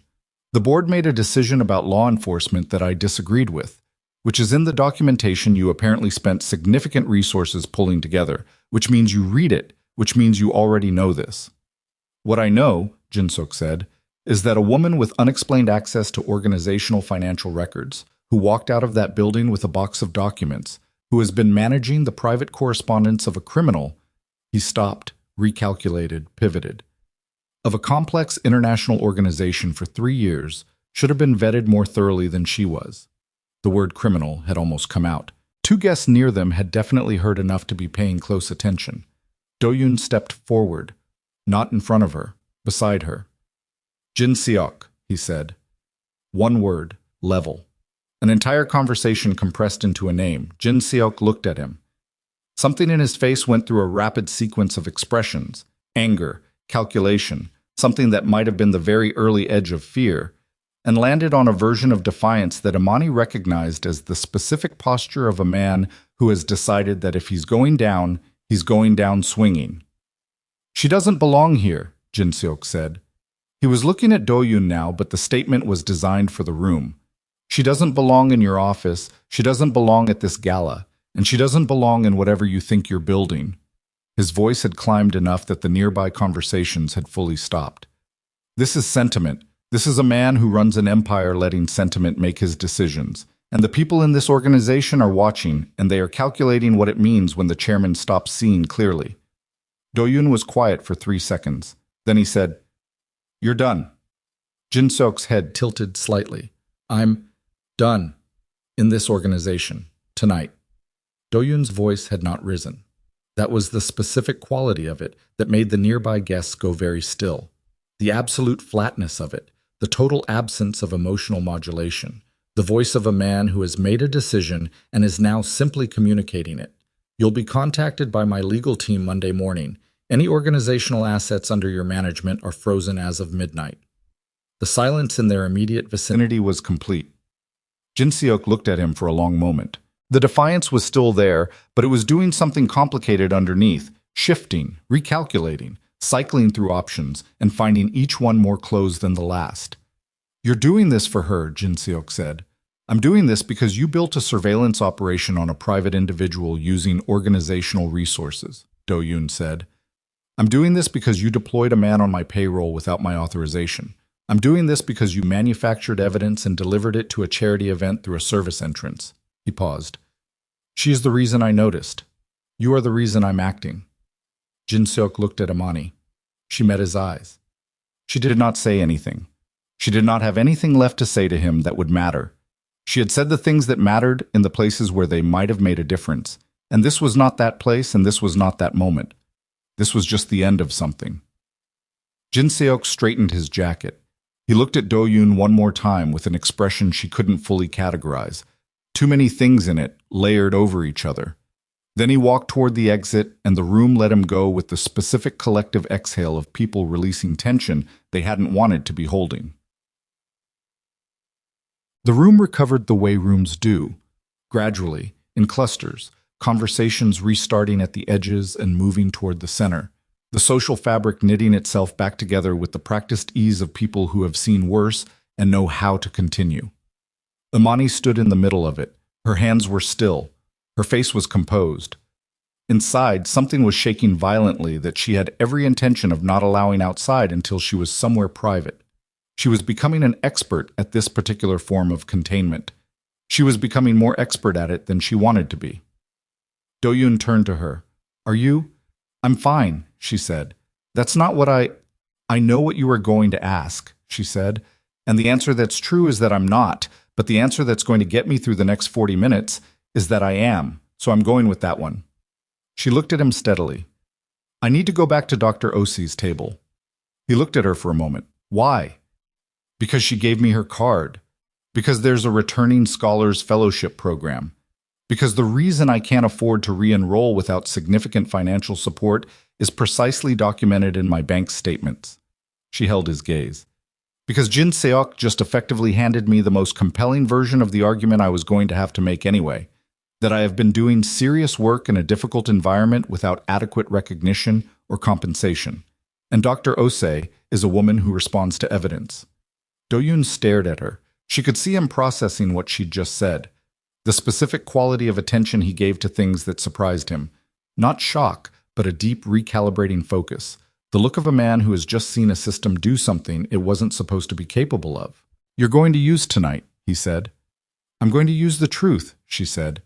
Tonight happens to be the most concentrated version of it I've had available. She turned and walked toward Dr. Ose's table. What happened in the next 20 minutes at Dr. Osai's table was not a performance. It was simply Imani telling the truth. The version of it that included 3 years of documented work. The Clearwater situation with its full context. The re-enrollment application sent that morning. The returning scholars fellowship she had just learned existed 3 hours ago.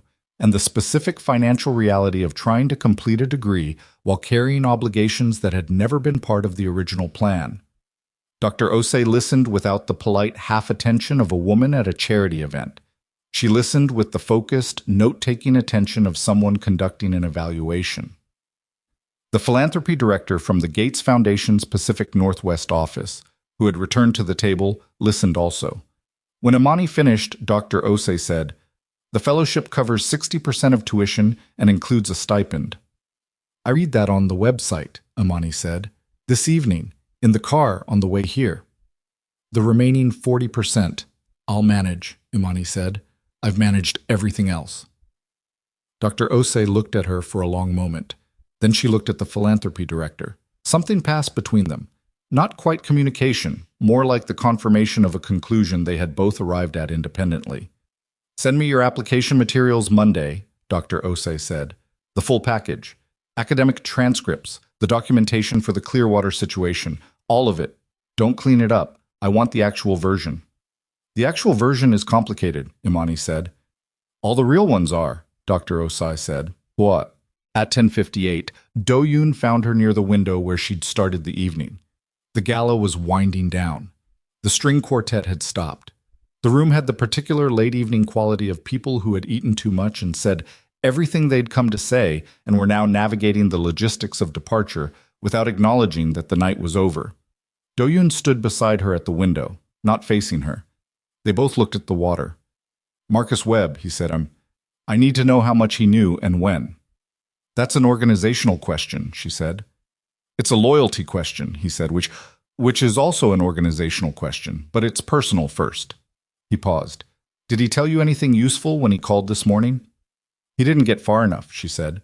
I recognized what it was and I stopped listening. How did you recognize it? She turned to look at him. Because someone warning you privately about your employer the morning before a significant event is never doing it for your benefit. Always? Always, she said. If it were for my benefit, he'd have called me 2 weeks ago when they started building the file. Do-yun absorbed this. Byung-soo, he said. Choi Byung-soo. He was at Jin Seok's dinner meeting. She looked at him. You know about the dinner? I've known about the dinner since the day after it happened, he said. Byung-soo told me. That's how I knew to watch Marcus. She was quiet for a moment. Byung-soo told you. He came to my office the following morning. He told me Jin Seok was planning something for the gala. He didn't have specifics, but he gave me enough. Do-yun kept his eyes on the water. He's been with me for 22 years. He still had the decency to tell me. She thought about Byung-soo nursing one drink all evening, watching, not participating in Jin Seok's movements across the room, standing at the window. He was watching tonight to see what you would do, she said. Yes. And? And I think he'll be all right, Do-yun said. He made his choice. It wasn't the easiest one available to him. She thought about choices that weren't the easiest ones available. She thought about $40 a month for 18 months. She thought about an application submitted at 6:15 in the morning before she knew which way the night would go. Taejun, she said, he's going to be a problem. Taejun is manageable, Do-yun said. Marcus Webb is going to be a problem. Marcus Webb is already handled. She looked at him. He didn't elaborate. She didn't ask. Some parts of Do-yun's organizational operations were things she had always been precise about not asking. The last of the string quartet was packing up across the room. The flowers on the installation near the entrance were beginning to look slightly exhausted. Guests were collecting coats and finding drivers and exchanging the last cards of the evening. I'm going to resign formally on Monday, she said. He said nothing. I'll give standard notice. 4 weeks. I'll document all active projects for whoever you bring in. She kept her voice even. The Hansung relationship documentation is the most complex. I'll put together a briefing package. 4 weeks, he said. That's standard. I know what's standard, he said. His voice had something in it she couldn't categorize cleanly. Not distress. He was not a man who did distress. Something more compressed than that. I'm not arguing. Good, she said. They stood at the window and the room emptied around them and the lights of the waterfront reflected on the black water below, and everything that had happened in the previous 4 hours sat in the air between them like a substance with actual weight. What I was going to say, he said, before you said not tonight. She looked at him. I know, she said. He looked at her. I know, she said again. And I meant what I said. Not tonight. He was quiet for a moment. Then when, he said. Not demanding, not pleading, asking, with the specific precision of a man who is learning to ask rather than instruct. She picked up her evening bag from the windowsill. She thought about the card from Dr. Osei. She thought about the email chain in a folder she hadn't opened in 7 years. She thought about the re-enrollment inquiry and the 5 business days and the particular sensation of standing at the intersection of 2 timelines. She looked at him. Ask me again, she said. When I'm no longer your employee.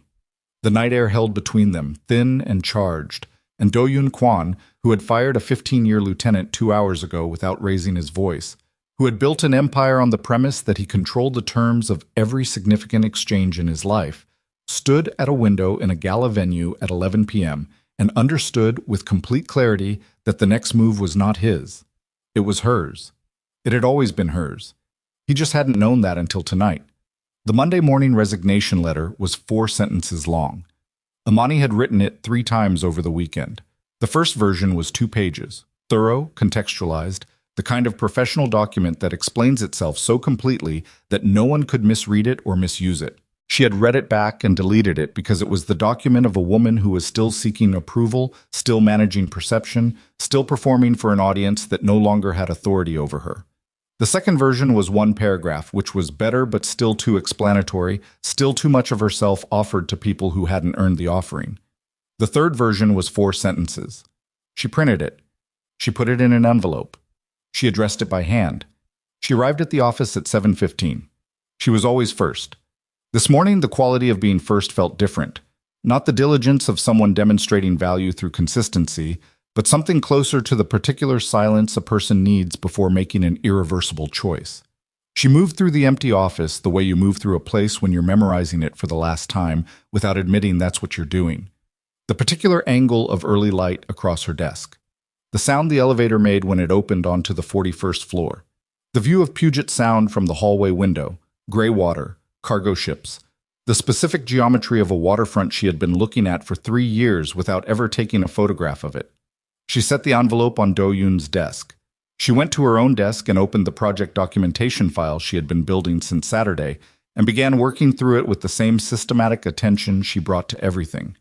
Hansung relationship history, active contract monitoring schedules, vendor communication protocols, the 17 individual passwords and access codes she maintained across organizational systems, the filing logic that existed entirely in her own head, and which she was going to have to translate into written documentation that a normal human being could follow without spending 6 months learning her internal architecture. She worked for 2 hours before anyone else arrived. She did not think about what was in the envelope on Do-yun's desk. She had already thought about it. The thinking was done. Now there was only the work of leaving correctly, and she was going to do that the way she had done everything else in this building. Completely, without cutting corners, without leaving things undone that needed to be done. She owed herself that. She didn't owe it to anyone else. Do-yun came in at 9:04. She tracked his entrance without turning from her screen, the elevator, his footsteps crossing the outer office, the particular cadence of a man who moves with controlled purpose and never wastes motion. She heard his office door. A pause. The sound of a drawer opening and closing. Not a drawer he regularly used, the small one on the right side of the desk where he put things that required handling before anything else. He had seen the envelope. He did not call her in. He did not send an email. She heard him sit. She heard the particular silence that follows a person sitting down at a desk with something in their hands they need to read. Then nothing. The specific nothing of a man absorbing information and choosing not to react to it immediately, which was the version of Do-yun she had come to understand best, the internal one that never made it to the surface until he was ready. She went back to the Hansung file. At 11, Byung-soo arrived without a scheduled appointment, which meant Do-yun had called him directly rather than going through her, which told her something about the nature of the conversation. She kept her eyes on her screen and her fingers moving, and she let the filing happen in the background. Byung-soo, unscheduled, 11 a.m., the Monday after the gala, the Monday after Jin Seok, and she processed what it meant without stopping the work in front of her. The meeting lasted 47 minutes. When Byung-soo came out, he stopped at her desk. She looked up. He was 63, built like a man who had spent decades in physical work before the organizational ascent, with a face that had settled into a permanent expression of pragmatic patience. He had never been unkind to her. He had also never been kind in any way that required effort. He had treated her the way most of them treated her, functional, peripheral, the furniture of Do-yun's professional life. He stood at her desk and looked at her with a directness she wasn't accustomed to from him. "The Clearwater documentation," he said. "I'd like to see it, if you're willing to share it." She looked at him. "Why?" "Because Jin Seok constructed a case on it, and what he constructed needs to be dismantled properly," he said. "Not just refuted, not just set aside, dismantled completely, on the record, so it can't be picked up again by someone else." He shifted his weight. "I'm handling the internal review. I need the source material." She held his gaze for a moment. He didn't look away. He didn't perform patience.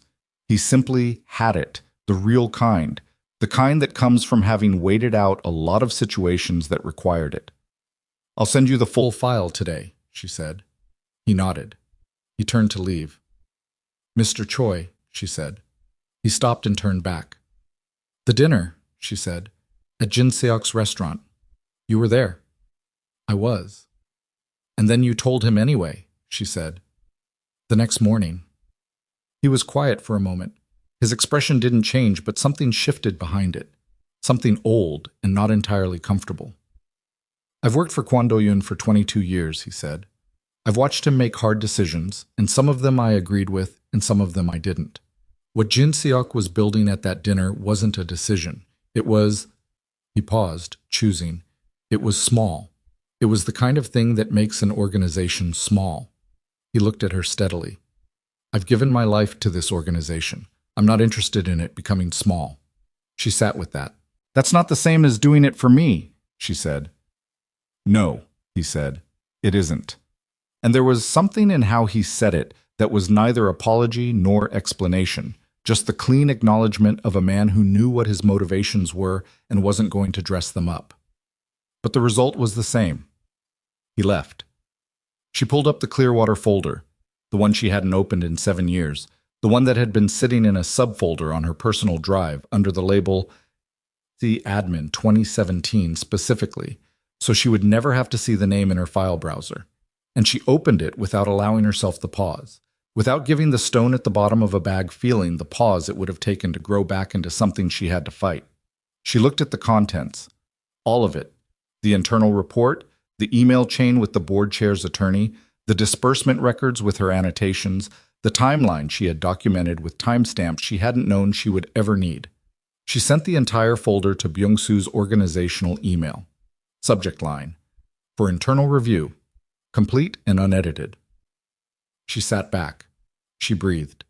She had been carrying that folder for 7 years in the specific way you carry something you can't set down, because setting it down means acknowledging that you were holding it in the first place. And now it was sent, and it was in someone else's hands, and her hands were empty of it, and she sat at her desk on a Monday morning in an office she was leaving in 4 weeks, and felt what it felt like to not be carrying it anymore. It didn't feel like relief. Not exactly. It felt like the thing that comes after relief, quieter, less dramatic, more permanent. Like the way a room feels after the furniture has been moved out, and you can finally see the actual dimensions of the space. She picked up her coffee. She went back to the Hansung file. Marcus Webb was terminated before noon. The termination paperwork crossed her desk at 11:42. Do-yun still ran organizational correspondence through her, at least for now, at least until there was someone with the clearance and training to take it over. And she processed it with the same efficiency she brought to everything and filed it without comment and moved to the next item. His system access was revoked at 11:47. His organizational phone was deactivated at 11:48. She noted the timestamps without meaning to. She had a mind that recorded timestamps automatically, had always had it, had spent years finding it professionally useful and occasionally exhausting. She noted the 5-minute gap between the termination paperwork and the system revocation, and she thought about what happens in that 5-minute gap. Who makes those calls? What words are used? How a man learns in a single phone conversation that his entire employment relationship has been ended by someone who made the decision this morning and is not interested in negotiating it. She thought about Marcus's voicemail. There are things you should know before tonight. She thought about how he'd been told to make that call, and what he'd expected it would accomplish, and how none of it had gone the way it was planned. She moved on to the next item. Taejin came to her desk at 2:15 on Monday afternoon. She had assessed him as unlikely to make a direct move. He was the kind of man whose courage was borrowed from whoever held authority, and with Jin Seok gone, the borrowing had no source. But she had underestimated the particular desperation of a man who has been adjacent to something serious and is trying to calculate whether the proximity will cost him. He sat in the chair across from her without being invited. She looked at him and waited. "You're leaving," he said, as if this were news, as if he hadn't been in the building long enough to know that information moved. "I am," she said. He leaned forward slightly with his elbows on his knees, the aggressive thinking position, as she had once named it for Do-yun, which made it briefly and inappropriately satisfying to recognize. "You should know that your departure is going to create certain opportunities," he said, "for people who have concerns about how certain things were handled, files, decisions, the management of correspondence. She looked at him for a moment. She understood what he was doing. He was hedging. He was planting a threat without being able to specify it because he didn't have specific material. He was bluffing on the basis that she might not know how empty his hand was. It was a strategy that worked on people who were uncertain about their own position. "Let me be specific," she said. Her voice had the quality she used for vendor disputes and contract discrepancies. Not cold, but absolutely without warmth. "Every piece of correspondence I have managed in this organization is fully documented. Every decision I've flagged, every irregularity I've reported to the chairman, every instance in which I operated outside standard parameters, and the organizational reason for it, all of it is in the documentation I'm preparing for my successor." She kept her eyes on his face. "The documentation is complete. It is already backed up. It does not have gaps." He didn't say anything. "Additionally," she said, "I would note that a man who attended a private dinner to discuss operational strategy targeting a non-organizational individual using organizational resources, on behalf of a lieutenant who has since been separated from the organization, might want to think carefully about which files he wants people looking at." She held his gaze. "We're done here." He stood. He rebuttoned his jacket, a gesture she had always associated with Jin Seok, and which landing on Taijun's body felt like a diminished copy of something.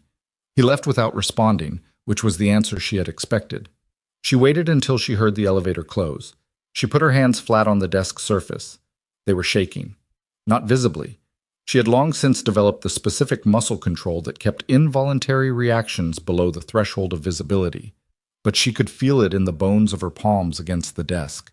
The physical aftermath of maintained composure, the vibration that surfaces when you finally stop holding it. She pressed harder against the desk. She breathed 4 times with deliberate control. Then she straightened, picked up her pen, and wrote the next line of the Hansung briefing document. The Clearwater review was completed by Thursday. Byung-soo was, as Do-yun had said, thorough. He worked through the entire file, pulled the attorney's records, contacted the board chair from the collective, who was still reachable, and who confirmed the timeline without hesitation because she had been living with the guilt of the incomplete resolution for 7 years, and was visibly relieved to be asked about it directly.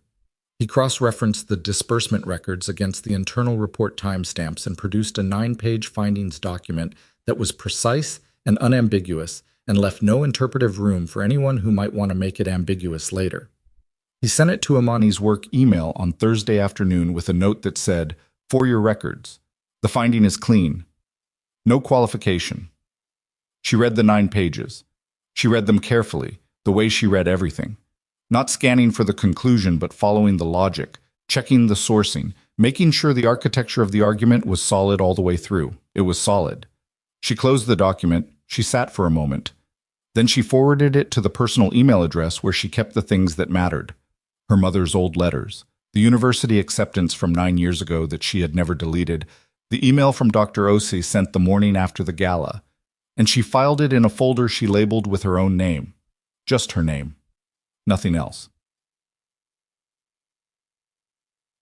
On Friday afternoon at 5:15, Do-yun called her into his office. The building had gone to its Friday quiet, the particular hush of a professional space at the end of the working week, when the energy drains out and what remains is the structural reality of the place without its human noise. Outside the floor-to-ceiling windows, the Seattle waterfront was doing what it always did in October. Gray water catching the last of a thin, unreliable light, container ships moving slowly across the Sound, the city existing in its complicated way without caring what was happening on the 41st floor. She sat across from his desk. He had papers in front of him. He wasn't looking at them. He was looking at her with the full-weight attention she had spent 3 years learning to hold without flinching, and she held it now without looking away, because she was done with the small performances of professional self-protection that involved looking somewhere other than where she meant to look. "The Clearwater review is complete," he said. "I know," she said. "Byung-soo sent me the findings." "The finding is clean." "Yes." What Jin Seok built was constructed to create the appearance of a case, not an actual one, he said. The photograph was real. The context was manufactured. He was counting on the gap between what the photograph showed and what you had available to explain it. counting on you not having the documentation readily accessible, counting on the visual impression being sufficient to create doubt. He paused. He needed me to choose the easier interpretation. He has always known that I'm capable of choosing the easier interpretation when it's available. She looked at him. Are you? I have been, he said. For a long time in a lot of directions. He held her gaze. I chose differently this time. I know, she said. He reached into the desk drawer, the small one on the right side, and set an envelope on the surface between them. Retroactive salary adjustment, 18 months, based on a compensation review that should have been conducted when your scope of work expanded beyond the original position parameters. He kept his hand on the envelope for a moment. It should have been done sooner. The review should have been done sooner. The fact that it wasn't is an organizational failure that I'm responsible for. She looked at the envelope. She did not open it. That's not a gift, he said. That's owed. I know the difference, she said. I want to be clear about that distinction, he said, because I'm also going to say something else and I want them separated. She waited. The remaining tuition gap, he said. The 40% the fellowship doesn't cover. I'd like to... No, she said. He stopped. She picked up the envelope from the desk. She put it in her portfolio, the same leather portfolio she had carried into that conference room 3 weeks ago with the Pacific Bridge export manifests, the same one she had been carrying into this office for 3 years. She kept her hand still on the surface of it. The adjustment is owed and I accept it because it's accurate. What you're describing next is something different. It's your money addressing my need, and my need is mine to address. It wouldn't be... You know what it would be, she said quietly. You know exactly what it would be, and that's why you're being careful about how you're framing it, and I appreciate the care. But the answer is still no. She met his eyes. I need this part of my life to be mine. I don't mean that as a statement about you. I mean it as a statement about me, about what I need to be able to say about how I got from here to wherever I'm going. I need to be able to say I did it. He was quiet for a long moment. All right, he said. Not I understand, which would have been the softer version, the version that was about his comprehension rather than her position. Just all right. The word that means the conversation has been heard and the conclusion is accepted without argument, she breathed. The Hansung briefing package will be complete by Wednesday of next week, she said. I'd recommend the successor have experience with indirect communication styles. The current job description doesn't reflect that requirement, and it should. She opened her portfolio and removed a single-page document. This is my recommended revision to the position description. You don't have to use it. I'm including it because it's accurate. He took it. He read it. He set it on the desk with the careful placement of something he was going to return to. Imani, he said. Her first name. The second time in 4 weeks. The second time in 3 years. She looked at him. What Jin Seok said at the gala, he said, about you not belonging, about the organization watching and calculating. He looked at the desk surface for a moment, not the avoidance of someone who can't hold the conversation, but the deliberate pause of a man choosing language carefully enough to mean it. He was right that they were watching. He was wrong about what they were watching for. He looked up. They were watching to see what I would do. And what I did in that room, was the first time in a long time that I made a decision that I don't have to qualify to myself afterward. She sat with that. I know, she said. I'm not saying it for credit, he said. I know that too, she said. That's why I'm not arguing with it. The late light moved across the surface of his desk. Outside, a cargo ship was making its slow transit across the Sound, enormous and patient, pulling its small wake behind it. She had watched ships from this window for 3 years without ever looking at them the way she was looking at this one, like something that was simply doing its work, indifferent to being observed, neither apologetic for its size, nor performing anything for the benefit of the people watching from offices above the water. 4 weeks, she said. 4 weeks, he said. She stood. She picked up her portfolio. She paused at the edge of his desk and looked at him one more time with the full-weight attention she usually reserved for contracts and discrepancies.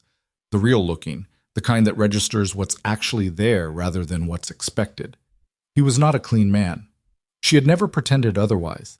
He had built things she couldn't endorse using methods she would not defend, and the legitimacy of his empire sat on a foundation she was precise about not examining too closely, because examining it was incompatible with having spent 3 years managing his correspondence.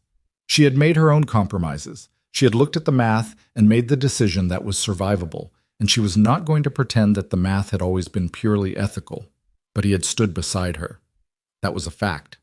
Not a justification, just a fact that sat in the record next to the other facts, in the same way that all facts sit in records next to the things that complicate them. She left his office. At her desk, she sat down and opened the Returning Scholars Fellowship application and filled in the next section with the same care she brought to everything, every field complete, every supporting document referenced, the Clearwater situation documented in full with the Byung-soo review findings attached, the 3 years at Mujin described accurately and without embellishment. She submitted it at 6:47 p.m. She closed her laptop. She picked up her bag. She went home. The weeks moved the way weeks move when you are fully present in them for the first time in a long time, both fast and detailed, the kind of time that you can actually account for when it passes, rather than the vague blur of years spent in survival mode, doing what needed doing without the luxury of noticing it. She documented everything. She trained So Yeon, the interim coordinator Do-yun hired in the 3rd week, a careful, perceptive woman in her early 30s who asked good questions and wrote things down before she was asked to, and who Imani spent 4 full days with in a handover process she designed to be genuinely useful. On the 2nd day of training, So Yeon said, "The Hansung communication style notes, you figured this out from watching his calls?" And reading his correspondence over 2 years, Imani said, "The indirect preference isn't in any of the client files. It's observable if you pay attention to which of your communications get immediate responses and which ones sit." So Yeon wrote this down. "How long did it take you to figure it out?" 4 months, Imani said. "I made some mistakes in the first 2. So Yeon looked up. "What kind of mistakes?" "Direct framing of requests. He would have preferred I approach obliquely. Framing of deadlines as demands rather than understandings." She paused. "I'll document the specific examples. It'll be more useful than the general principle." So Yeon nodded. "The vent in the small conference room," Imani said. "I should tell you. It's been calibrated wrong for 2 years. I've submitted 6 maintenance requests. Nothing has changed. I would not recommend using that room for anything requiring sustained concentration." So Yeon looked at her. "Have you told the chairman?" 3 times, she said. "He acknowledged it each time. Nothing changed." She paused. "Some things about an organization are structural. You learn which ones to keep fighting and which ones to work around." So Yeon wrote something down that was longer than the vent situation warranted. Imani looked at what she was writing. "Learn which battles are structural." She looked at that for a moment. "Yes," she said. "Exactly. What?" On her last day, she arrived at 7:15. She cleared her desk of 3 things. The small framed photograph of her mother taken before the illness. Her mother laughing at something off camera, 38 years old, healthy, full of an energy that the disease would take 8 years later piece by piece. The worn Korean history text she'd been reading in increments during lunch breaks for 2 years. And the coffee mug that said Rainier Community Learning Collective in the particular shade of green that was the collective's color on all their materials. She put them in a canvas bag. She sat at the empty desk for a moment. The inbox was empty. She had cleared it completely the day before, had processed every outstanding item and forwarded everything forward-facing to So Yeon, and closed every loop that could be closed. The desk surface was clear. The organizational files were documented. The passwords were transferred. The Hansung briefing was complete and annotated and included the recommended revision to the successor's job description. She had done the work of leaving correctly. She looked at the glass partition to Do-yun's office. Empty. He wouldn't be in until after 8:30. She had timed her arrival for this. She had needed this particular goodbye to be private, to be between her and the place rather than between her and the person, because the person was a different kind of goodbye, and she wasn't ready for it to happen in an office. She left her keycard on the desk surface. She picked up her bag.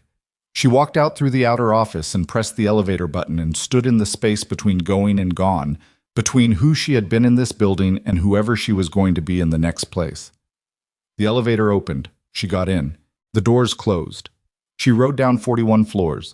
She walked out into the Seattle morning. She did not look back at the building. She had said what she needed to say inside it. Looking back was a different impulse. Not closure, not farewell, something more like the need to fix the image. She didn't need the image fixed.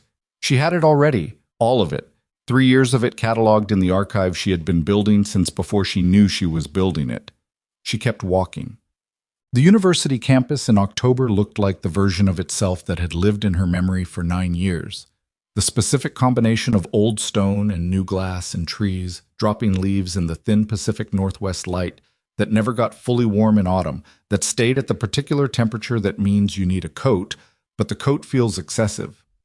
She walked through it on the first morning of re-enrollment orientation with textbooks she had bought, used from the campus store, and a bag she had carried for 11 years, and a student ID photograph that looked exactly like her at 33, tired and clear-eyed and not apologizing for either. She was the oldest person in the orientation session by 7 years. She sat in the third row. The program director was a woman in her late 50s who had the specific energy of someone who had been doing meaningful work long enough that she had stopped needing to perform engagement and replaced it with the actual version, the kind that comes from genuinely believing the thing you're talking about matters. She talked about the returning scholars' cohort data. She talked about completion rates and employment outcomes, and the particular research on adult re-enrollees that showed consistent patterns of higher academic performance correlated with professional experience. Imani wrote, "Higher academic performance correlated with professional experience." She looked at what she had written. She crossed it out and wrote, "What I actually know now that I didn't know then." She started the list. She ran out of space in the margin before she ran out of items. The letter from the fellowship committee arrived 6 weeks after she submitted the application. She opened it standing at her kitchen counter on a Tuesday morning with coffee. She hadn't drunk yet, because she had a study group meeting in 2 hours, and she was trying to calibrate whether to open the letter before or after, and then she decided that not opening it was a performance for an audience that didn't exist, and she opened it. Full approval. 60% tuition coverage plus a monthly stipend for living expenses for the duration of the program. She read it twice. Then she set it on the counter and picked up her coffee and stood at the window looking at Seattle in the early November gray, and she felt something she hadn't let herself feel in a very long time. Not relief, not satisfaction, something more fundamental than either. The particular sensation of a door opening that you had been walking toward for long enough that you had started to wonder if it was really there. She called Dr. Osei's office and left a message thanking her. She called the admissions office and confirmed acceptance. She did not call anyone else. She didn't have anyone else to call. Her mother was gone. Her friends from the university years had scattered into their own lives and rebuilt their own connections. And the 3 years at Mujin had been so entirely consuming that she had let most other relationships go quiet, in the way things go quiet when you don't have the energy to maintain them. This was one of the costs she hadn't fully accounted for when she was accounting for costs. This was the kind of thing that surfaces when you finally stop moving long enough to look at what's around you. She put the letter in the folder on her personal drive. The folder with her name on it. Nothing else. She went to her study group. Well, she ran into Do-yun at the coffee place 6 months after the gala. She was there with 3 books and a laptop and the cold remnants of something she'd ordered 90 minutes ago and forgotten to drink because the seminar paper on community arts funding policy had needed more of her attention than she'd estimated. The study group had ended at 4:15 and she'd stayed because the coffee place was warm and the apartment was cold, and she wasn't done thinking yet. He came through the door at 4:43. She registered his entrance the way she had always registered his entrances. The specific quality of presence he carried, the contained energy of a man who occupies space with intention. He was in a coat she hadn't seen before, darker than what he usually wore, and he looked slightly more tired than the public version of him typically allowed to be visible. He saw her at the same moment she saw him. Neither of them performed not seeing. He ordered at the counter. He came to her table. She gestured at the chair across from her. A small gesture, just the hand, not a full invitation, the kind that leaves the decision to the other person. He sat down.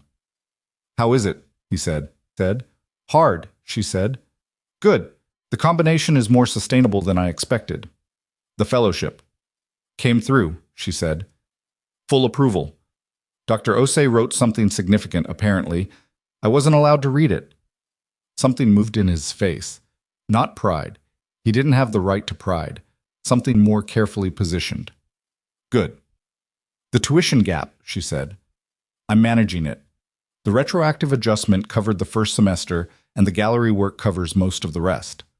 The gallery. Neighborhood art space in Capitol Hill. I work 4 evenings a week and Saturday mornings. It's... She paused, looking for the accurate word. It's good. It's the kind of work I thought I was going to be doing 9 years ago.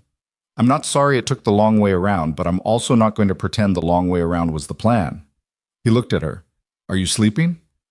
The question surprised her slightly, not because it was inappropriate, but because it was specific in a way she hadn't expected. More than I was at Mujin, she said.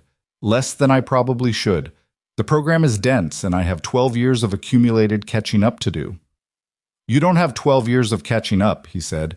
You have 3 years of expanded professional experience and 9 years of reading everything you could find because you couldn't afford to be in the room where it was being formally taught. She looked at him across the small table. The compensation review, he said. Byung-soo finished it completely. Not just the retroactive period, the full 3 years, the full scope assessment. He held her gaze. You were significantly underpaid for the entirety of your employment. I know, she said. The additional adjustment is being processed, he said. It's not optional. It's owed. I know, she said again. Send it to my account. I'll put it toward the second semester. He nodded. Jin Seok, she said. Separation finalized, he said. His attorneys tried 4 separate angles across 6 weeks. None of them had traction.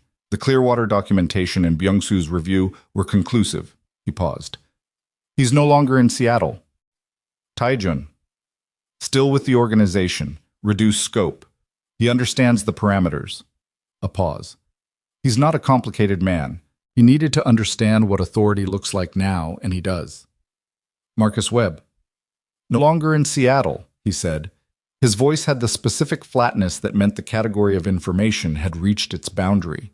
She didn't push past the boundary. She filed it in the category of Do-yun's operations that she was precise about not asking about, had always been precise, for 3 years, because the precision was what made their professional relationship functional rather than untenable.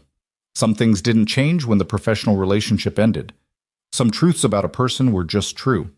His coffee arrived. He wrapped his hands around it without drinking, which was the thing he always did with every drink she had ever watched him order, and she looked at his hands around the cup and felt the specific texture of 3 years of accumulated observation, all the small details that had built up without her choosing to build them.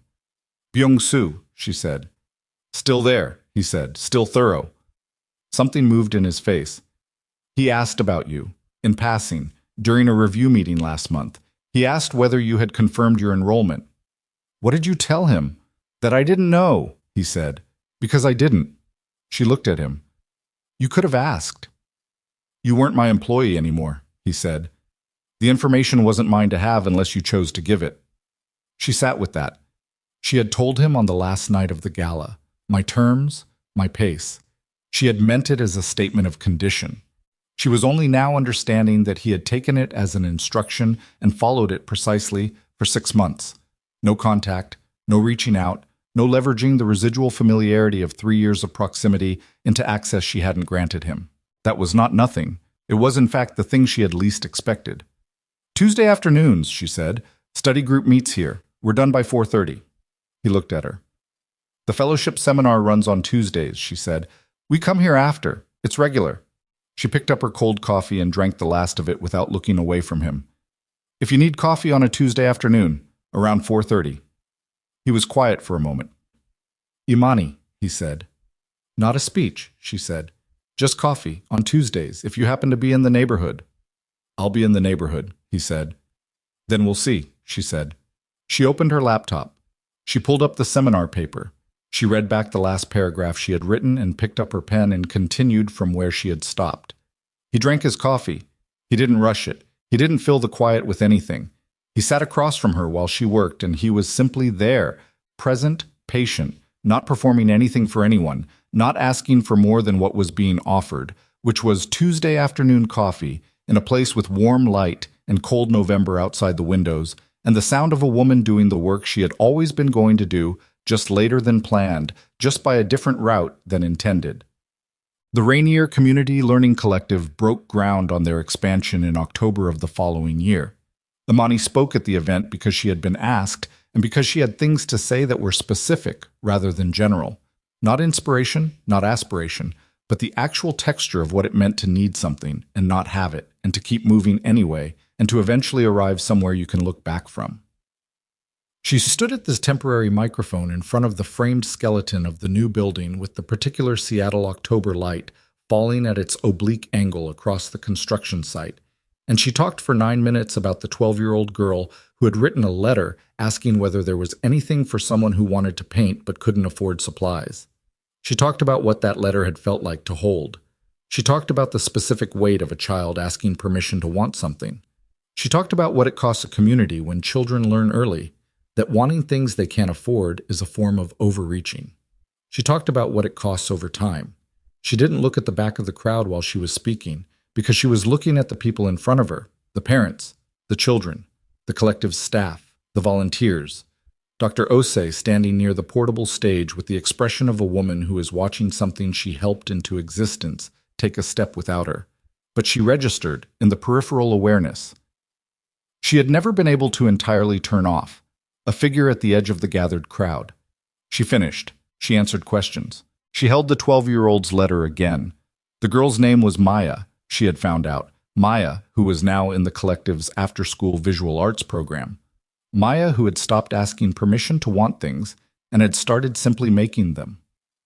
Later, she found Do-yun at the edge of the building site, looking at the framed structure. He had his hands in his jacket pockets. The coat was the darker one she had first seen 6 months ago at the coffee place, slightly more worn now in a way that suited it. He looked at the building with the specific attention of someone who is calculating not the current state of a thing, but its eventual state. What it would be, what it would hold. "You didn't tell me you were coming," she said. "I wasn't sure I was going to," he said, "until this morning." She stood beside him and looked at the framing, the exposed bones of something that would eventually be classrooms, a library, studio space with good light and proper ventilation and surfaces that could be painted on without apology. It looked rough right now, the way things look before they become what they're going to be. All potential and no finish. "The donation," she said. "Byung-soo told me." He turned to look at her. "He mentioned it in passing," she said. "He thought I should know. I don't think he was supposed to tell me." "He wasn't," Do-yun said. "He decided to anyway." "He's consistently thorough," she said.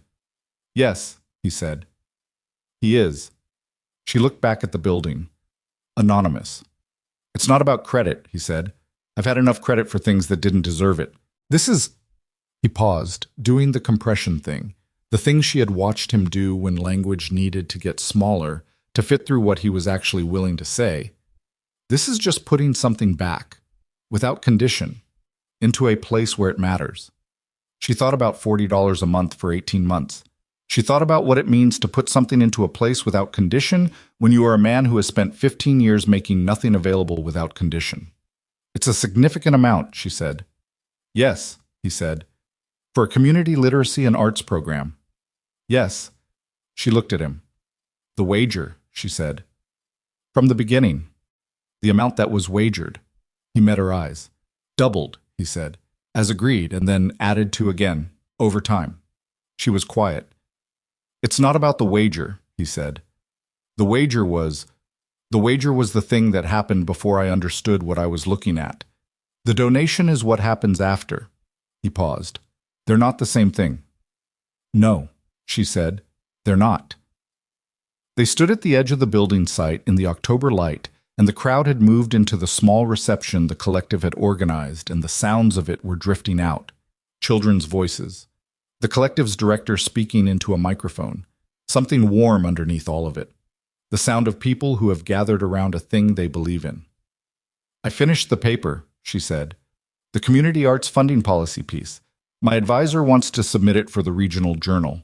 I haven't decided yet." "Why not?" "Because submitting it means it's real," she said. "Means it's mine in a different way than it is right now." "It's already yours," he said. "I know," she said. "I'm working up to it." I was quiet for a moment. Then, "The gallery, Saturday mornings." "Yes." "I'd like to see it," he said. "If that's something you'd consider. Not as a statement. Just I'd like to see what you built. She looked at him. I didn't build it, she said. I work there. There's a difference. You curated the winter exhibition, he said. I read about it in the Neighborhood Arts newsletter. You're on the Neighborhood Arts newsletter. I'm on several newsletters, he said. Without apology. Without performing anything about it. She looked at the building frame again. The rough timber, the exposed connections, the gaps that would eventually become windows with the particular light that makes art visible in the specific way art needs to be visible. She looked at it the way she was learning to look at things that were not finished yet, not with the anxiety of incompletion, but with the patience of someone who had started to understand that everything worth anything is always in the middle of becoming. Saturday mornings, she said. I'm there at 9. The exhibition doesn't open until 10. She kept her eyes on the building. If you need somewhere to be on a Saturday morning, around 9. She could feel him looking at her. I'll be somewhere to be, he said. She breathed.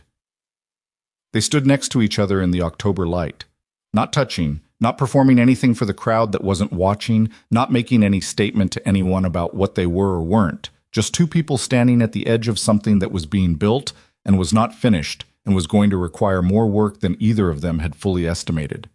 It was enough. It was exactly enough. She had spent 3 years making herself small enough to fit inside the organizational logic of someone else's empire. She had spent a year before that making herself small enough to survive the math of an impossible financial situation. She had spent years before that managing the gap between what she wanted and what was available to her with such consistent precision that she had forgotten there was a gap, had forgotten what the wanting felt like without the managing layered on top of it. She remembered now. The wanting was not comfortable. It was not the clean, aspirational version of desire that motivates without complicating. It was the specific, difficult, entirely human want of a woman who had been precise about where she stood for a long time and was now standing somewhere she had chosen, completely, for no one else's reasons. It had required everything. There had been no version of arriving here that didn't cost exactly that. But she was here, and the building was going up. And Maya was somewhere in the reception making plans for the art she was going to make, in the studio that didn't exist yet but was going to, piece by piece, board by board, in the particular patient way that things become what they were always going to be. Do-yun stood beside her. He did not reach for her hand. He simply stood beside her, present, patient, not asking for more than what was being offered, which was this: an October afternoon, a building skeleton against a gray sky, and the specific company of a woman who had never needed anyone's permission to stand exactly where she was standing. She had only ever needed the freedom to choose it herself. She had chosen it. All of it was hers.